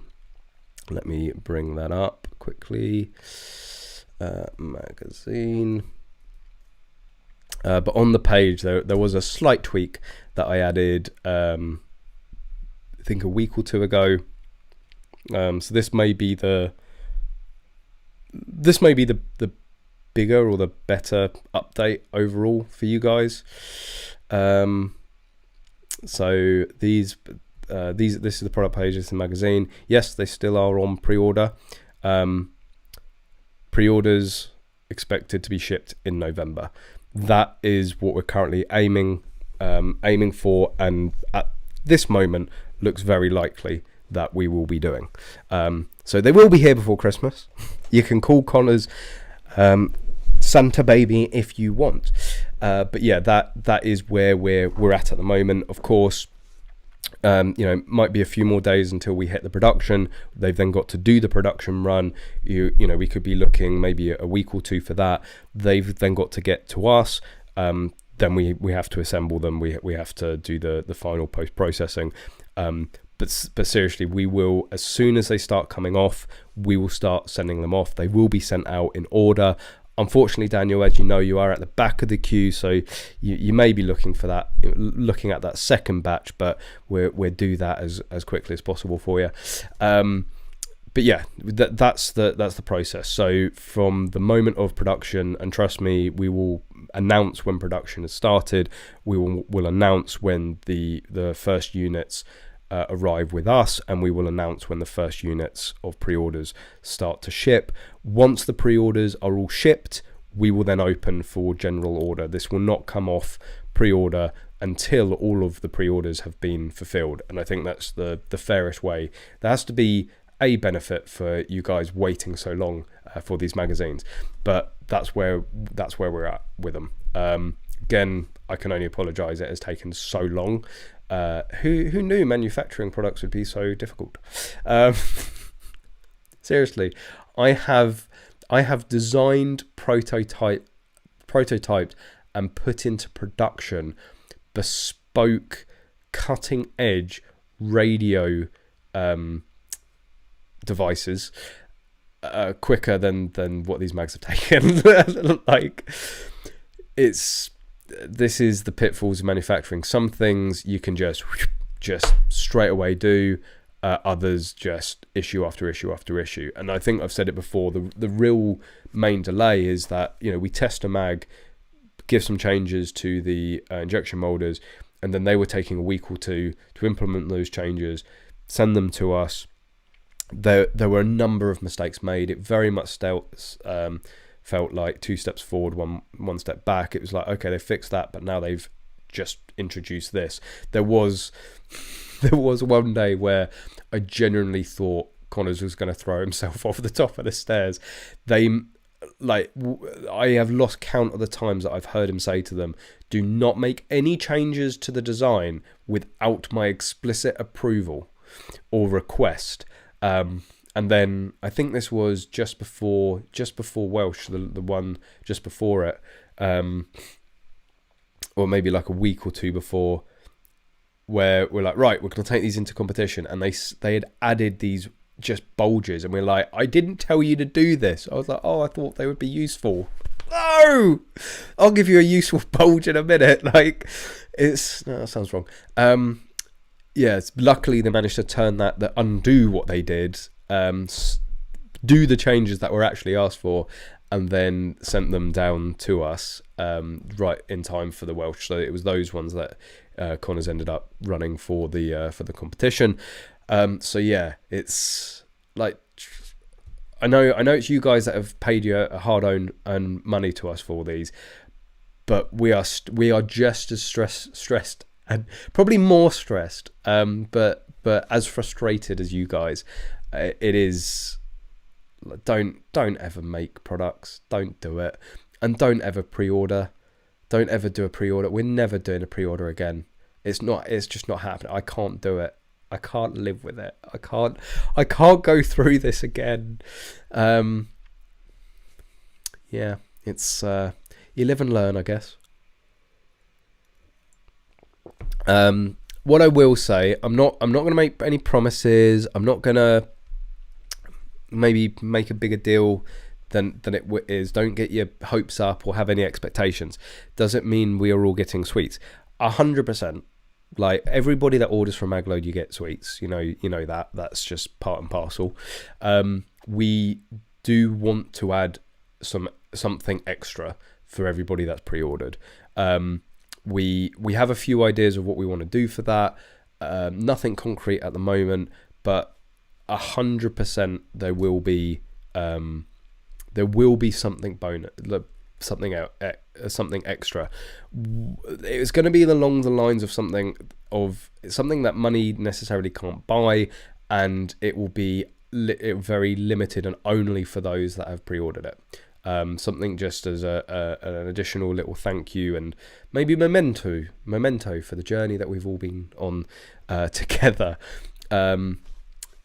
So we will see. It will come with your pre-orders, whatever we decide to do. But there will be something extra at the bare minimum as a thank you for the patience that you all have had. I've said before how we don't have like hundreds of people phoning us every single day shouting at us. I don't know. Mainly because people know I can give as good as I get. Like, we're always kind to our customers unless they choose otherwise. There are other options available, aren't there, Daniel? Practi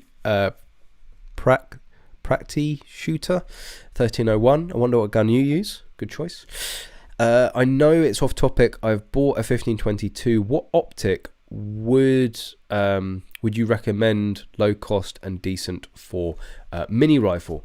Well, as it would happen, I actually have some top secret footage.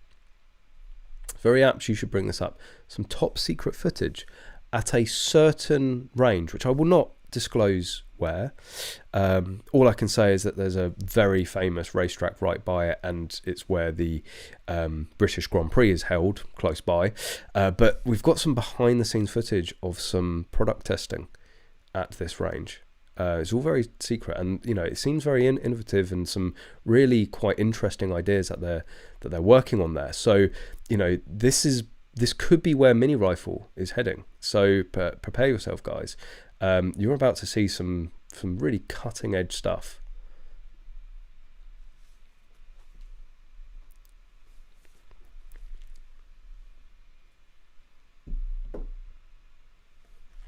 Coming to a Chris Vector near you. Sorry, that just works so well. If you haven't seen this video, well, now you are. Yeah, that reload is a little too close to home for some people. Again, mainly those that run Chris Vectors.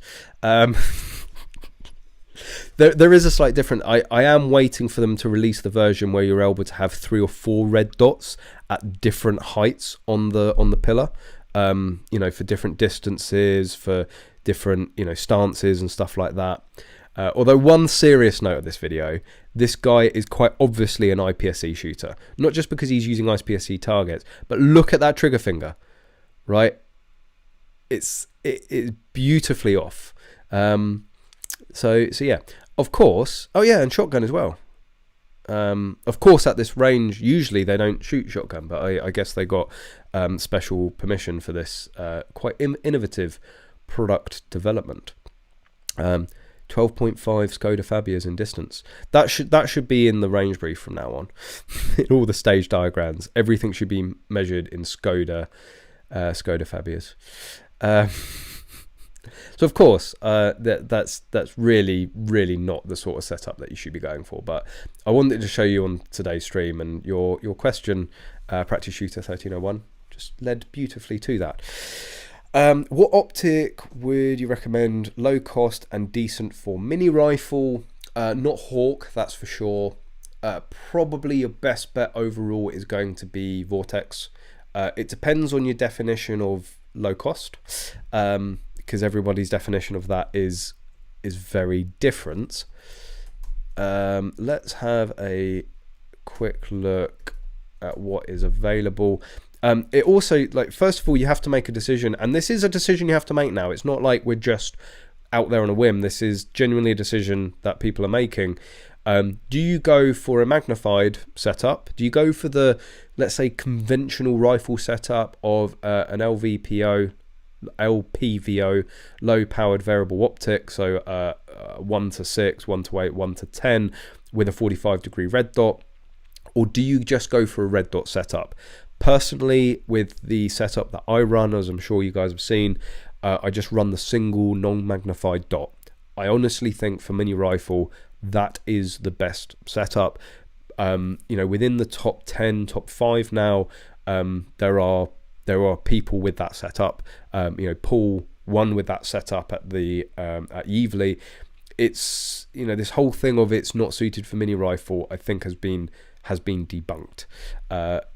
So, I would steer somebody towards, I hate steering people towards, my recommendation would be a single dot. I think that is the ultimate setup. That's certainly what I found. That's what I'm still continuing with. I have no problem or no desire to put a magnifier on it. I mean, at Wales we had not as longer targets as last year, but there was like a good 100-yard target. Didn't have a problem. I had a problem, after a very long rundown, breathing, controlling my movements. But that's going to be the same with a rifle. That's going to be the same as well. Yes, with a magnified optic, you can see your shots, but you shouldn't be looking for your shots anyway. You should be calling them accurately and then moving on. So yeah, I had a very clean match overall. The Welsh Mini Rifle Championship is known for further distance targets, and and a lot of no shoots as well. And I didn't get a single mic, single miss. Didn't get a single no shoot. It was a completely clean match, and that was shooting it with a on a fairly distance match with a non-magnified optic. Even the guys, even within the top 5, top 10 people that are running the magnified setups, they got misses, they got no shoots. They just missed a little faster. But in terms of Vortex, if you want to go for the single dot route, what's a good, personally, my go-to is the Trijicon MRO, but you are looking, I think, around the £400 mark for that within the UK, for maybe even to £500 with a mount. So it's not exactly cheap. You can go for really the reflex sights, the little pistol sights. They're not so suited. You could go for a Spark for a single dot. Personally, I think it will get you up and running, but you're most likely going to be coming back and buying something else later down the line. So this is probably sort of the cheapest option that I would go for. This is Optics Warehouse that I'm on. £194. You know, that's a 2 MOA dot. The Trijicon MRO that I run is a 2 MOA. The difference is that with these tunneled sort of these tunneled red dots, your field of view is reduced, and overall your target acquisition is slower. A mini rifle, again, I'm pretty adamant on this. Mini rifle's about speed. So, you know, there is the, you know, you want something that's wide and wide field of view and fast target acquisition. So, and actually, you could go for a pistol dot like something like this. Again, it's a very small window, but this could potentially be another option, because this is still a very fast dot. Overall, you know, pistol again is a game of speed. 256 pounds. So you could go for something like that. You could also go for a Huey. What is it actually called?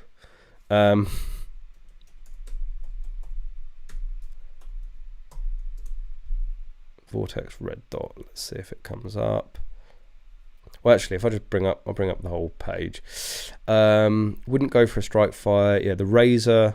Ideally, like 3 MOA is probably a little bit too big, but you could potentially go for the 3 MOA. But the Spark 2 MOA is going to get you going. You can add a magnifier from Vortex if you want. Oh yes, the Vortex at 6 MOA. No, steer clear of that. 3 MOA again, you could probably get away with. Paul highly recommends the Spark Solar. You can ask him about it if you want. How do they not have the really expensive red dot? Let's go price. The thing is, I know everyone calls it the Huey, but I genuinely can't remember. No, I want it the other way. Generally can't remember. Oh God, let me do some Google sort of searching. Vortex, but this is a very popular Huey. Daniel's on here, he's probably screaming what it's called. UH1, that's it. Thank you, Daniel. I knew you'd be there to save me, as always. It is on there anyway. So there's this, but £771, not exactly a cheap option. Personally, I think the MRO is better suited to mini rifle than the UH1, but that's just my opinion. So again, it depends what your budget is. Yeah, in terms of the magnified setup, you're going to want, you know, the Razor or the Viper at a 45 degree for the close-up stuff. And I would say I don't necessarily think overall it's worth it, certainly not to begin with, but like strive for a Vortex Razor Gen 2 1:6. That is a pretty good standard to go for. The Vortex, what are they called? The Vortex. I used to Vortex Viper 128. Is it now? Vortex Viper 1-2. Is it 1-8 now?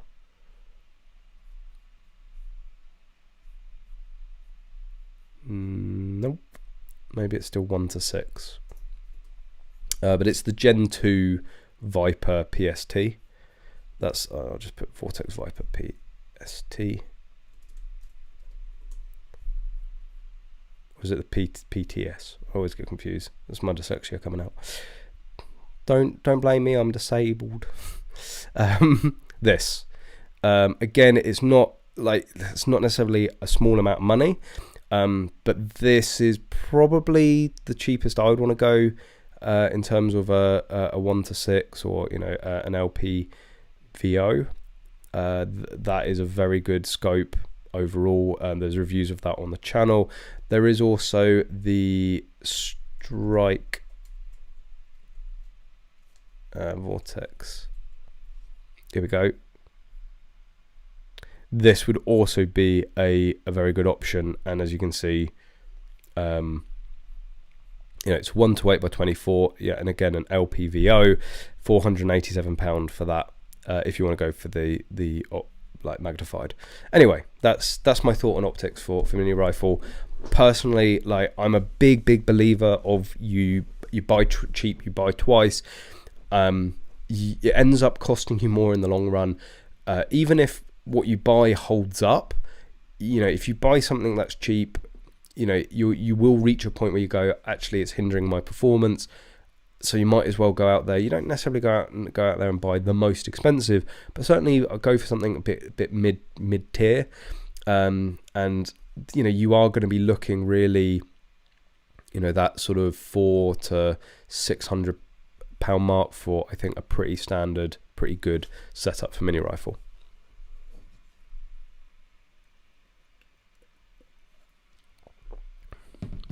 So many people saying UH1. Paul, so yeah, strike equal is also a good option, 1 to 6, 100%. Yeah, I don't think you can go wrong for that. But I really think you should be going red dot, Trigicon MRO. Like, if somebody said, like, just tell me which one to go for, I'd say the MRO. Like, it is the field of view on this thing is incredible. The speed, like the bring up, like the first time I hit that plate brack with it, it was like, oh, okay, like this thing is a quick optic. Don't get the HD, right? Don't go for the HD, go for the standard MRO. So just the dot on its own is £466. By the way, if you're interested in any of these dots, we We stock some of them, but we can get them in at Magload. So we have accounts with we have accounts with Beechwood, we have accounts with Country Sports Wholesale. So we can buy anything in that you want, and we always strive to give the best prices. We don't like ripping people off, so we probably should charge more in some cases, but we like getting people the deal. So if you want to come to us, come to Magload. You can email me directly, Callum, CALLUM at magload.co.uk, or info@magload.co.uk.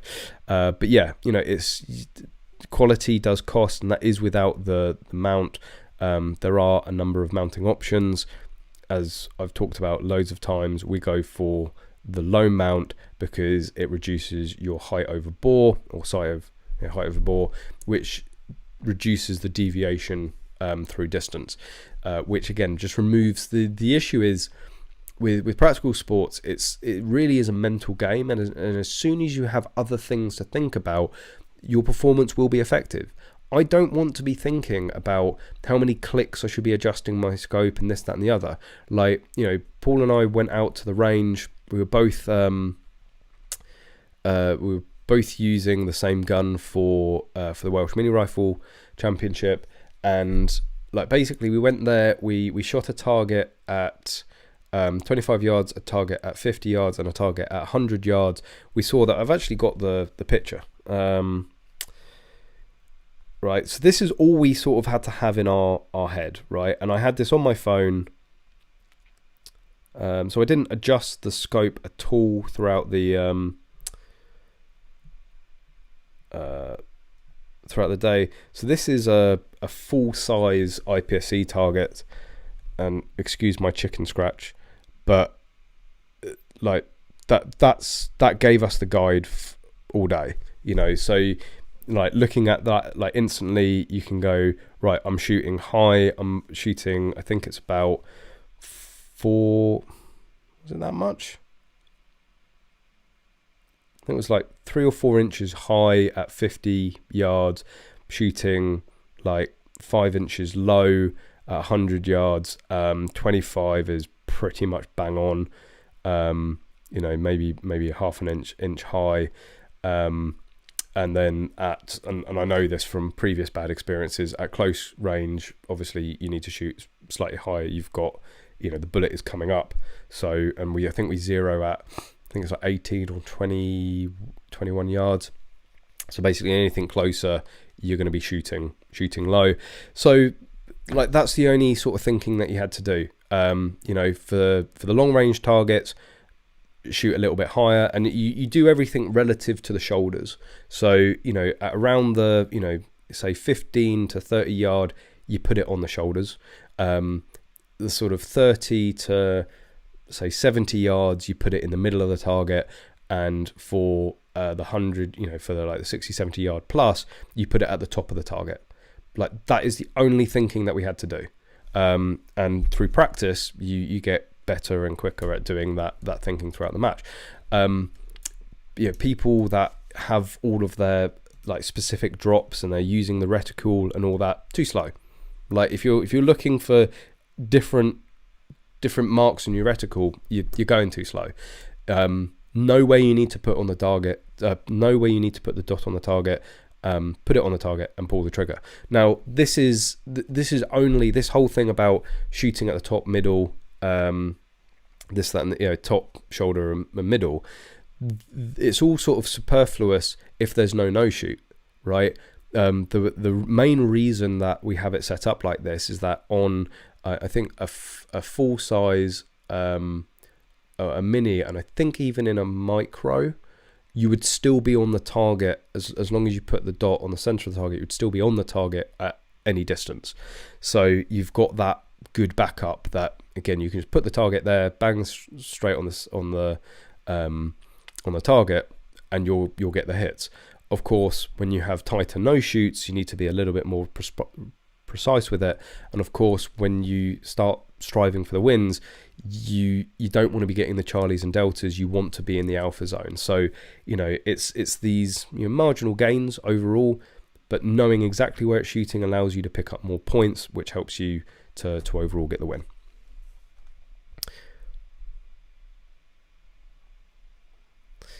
I'm surprised you haven't gone to bed yet.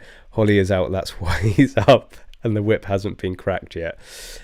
Oh, how true you are.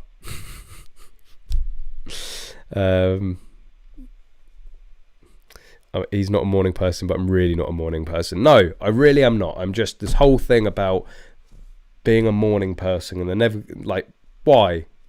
Morning is for sleep. Although I was, I have been in pretty early this week. I will have you. We'll have you know. Which MOA dot did you use? It's a 2 MOA. It's the Trijicon MRO 2 MOA. The only thing that I found with it, which I think Paul now learned, and unfortunately in some cases learned the hard way, on those slightly more precise shots, certainly longer range shots, it's better to have the dot slightly dimmer to get it absolutely ping crisp. Having the brightness right up.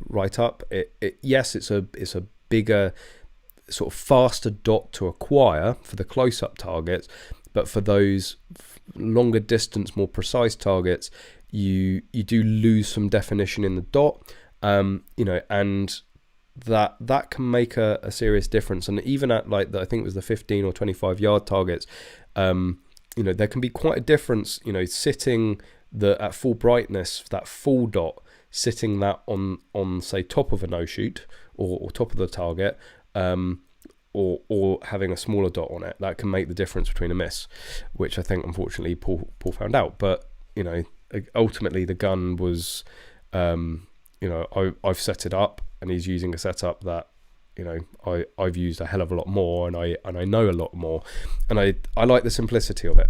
I know that dot inside and out. I know, you know, I know how that gun shoots, and I'm now putting that into practice.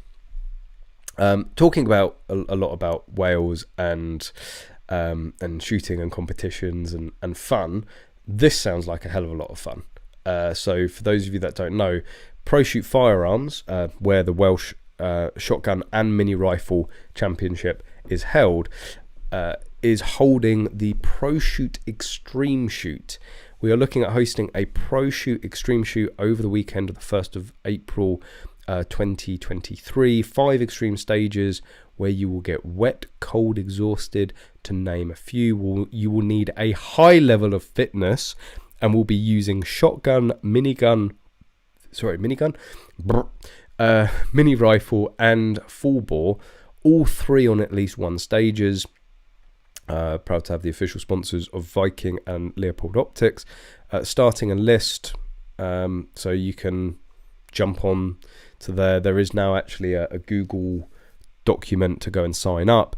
I think this is going to be absolutely incredible. I think it's going to be very similar to like the Finnish brutality matches, which you're seeing here. This is, I think this is, Forgotten Weapons, the infamous trench stage. So, you know, it is just, it's brutal. You get wet, you're going to get cold, you're going to get muddy. And he said it's going to be physical. You're going to be lifting stuff like that. You know, you're carrying a can of ammo on the stage, then you've got to shoot. Like, there's definitely going to be some interesting, you know, there, you're getting full wet in a trench. I think this is very much what they have planned for it. And I think it is going to be a pretty unmissable match. I think it's one of these that there's going to be people maybe a little bit skeptical about it, not really done something or seen something like this before. They're then going to see the photos, they're then going to see the videos of it, and then the next year it's going to sell out. There really is nothing like this done in the UK at the moment, and it will be brilliant. I think we're, you know, maybe even for the first match, but certainly long term, we're going to see a lot of international shooters come over specifically for this match. But yeah, I'm just trying to go away.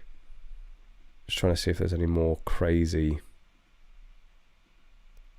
sort of stages. But yeah, so I think I am signed up to the Google page, Google Docs. So I'll be doing it. Paul's doing it. I'm pretty sure Connors is doing it. And I know there's going to be some 3-gunners who are currently out in America that are going to jump on it. So it's going to be, I don't think necessarily a 3-gun match, but I think it's probably going to be, a cross between 3-gun and Finnish brutality. You're signing a DNR form. Calvol, come to Finland, coward. Let me just get warmed up in Wales first, okay? Tactical kilt is something else. Yes, it is something I would like to get myself at some point. Looks like Tough Mudder with guns. Yes, again, I think that's very much what the team at Prohoot will be going for. Extreme, does that mean it will involve Luba Novik of the European Extreme matches? I don't know. Literally, it was only announced today or yesterday. So there are very few details. High level fitness, that's Callum out of the competition. Bitch, please. Like, yeah, we're not all like a streak of piss like you. And some little pissant that can zoom across the stages, but I think I will certainly be in the top 10-20% of fitness of people that enter that match. That's probably saying a lot more about other people than it is me. But also fitness is something that I have been working on, and is very much a goal going forward. I noticed my fitness decline affecting the shooting, and so for the fitness improvements that I've been making, I've seen improvements in the shooting. So DNR per Dan's comment. Oh, I'm up for range crew for the match. I hope no one passes out as I will be giving CPR. He. Yeah, I might be joining you that one on Paul. Joining you, Paul, on that one. Fitness a burger in your mouth. That is rich. That is real rich, Mr. Sweet Tea. Come on, we all know what we're talking about here. But yeah, I plan for the next, we've got the world shoots coming up at some point, and I want to be peak physical fitness by then. So I will be starting running again. Oh. But yeah, I want to have my fitness right back up there, which is going to help matches no end. Like, this is a physical sport. It is, and there is athleticism required. You need to be running. You need to explode off the spot. You need to stop on the spot, and carrying extra weight with any of that just slows you down. Cole Vault, my fat ass can do finish brutality several times. A match in Wales can't be worse unless it involves speaking Welsh. Oh, wow. So, Carl, you're definitely going to have to come over now and face the music at Prohoot. Woo! Oh, no. A wild Dan has appeared. Wait till you're up. Wait till you're up to your plums in slag, runoff water, and freezing cold springs. The thing is, to a lot of people, slag runoff water probably means something completely different. To put things into sounds like just a normal night in Cardiff, but to put things into perspective of what Dan means by slag, it is the Lambradix range is on a slag tip, slag being the excess and waste materials produced from coal mining. So it is a slag heap, slag tip, and yes, you get runoff water from the slag, which is highly toxic, which actually holds true. Basically, any water from any form of slag, just don't go near it. And we're signing up to go swimming in it. Great. Anyway, a bit of extra weight will keep you warm. My speed will keep me warm. That's why I like hoodies. Hoodies. Snug, can I wear a hoodie through in the match? Slag is always on top. Well, unless you've formed it into the bed of a range and then it ends up all in your feet. No one likes a bit of slag in their feet. Well, not feet, but in their shoes. You get all cloggy. Anyway, this is descending very quickly. Make slag, geologically speaking. I don't know, there's a few slags you could speak in geological terms. Yes, descending now, descending. Hit the like button if you haven't already. Make sure you're subscribed if you have enjoyed it. Of course, remember, there is the Only ES Fans membership where you can join the channel. You can support it in that way if you want. Then you get all sorts of cool little additions and bonuses for the live stream. As Paul well knows, cheapskate. But yeah, in terms of this weekend, very much looking forward. On Saturday, I'm off to Worcester Norton for the first time for the mini rifle world's squad training. So basically everybody that has put themselves sort of in contention for the teams and the squad and has shown interest has been invited to a training match. So some good trigger time. I'm also actually then the weekend after, I did see somebody earlier that you were recovering from COVID. I hope that goes well. Get better soon. And then it's your first proper action, first big action match next weekend. You might be talking about Carlisle. So Paul and I are actually heading up north of the wall to shoot in the last round of the Shield match. Paul is shooting LBP, I'm shooting mini rifle. So just back-to-back mini rifles. This is something I always do during the off season, is just don't end up going and training and practicing and then the first match comes around and you're rusty as hell. I'm adamant to stay tip top throughout the sort of off season that there is. So yeah, back-to-back mini rifle shooting should keep me hopefully pretty fresh on that. And then on the Sunday it's the one and only Action Air level 3 for the year at Carlisle. If you have a shotgun competition license, either in Action Air or full bore, come along. I believe registration is still open. You can find it on Shoot and Score It. If you type in Carlisle Small Arms Club or Action Air, you should be able to find it on Shoot and Score It. Geez, he's still not done waffling. Anyway, I told you what I would be doing this weekend. I've done that, and next weekend now. And anyway, we will be doing this next Thursday, same time, same place. There will be the concise lead video coming out. Thank you for everyone for watching. I hope you've enjoyed tonight. Again, a reminder, hit that like button, hit subscribe, and of course have a fantastic week, and as always, hope to see you soon.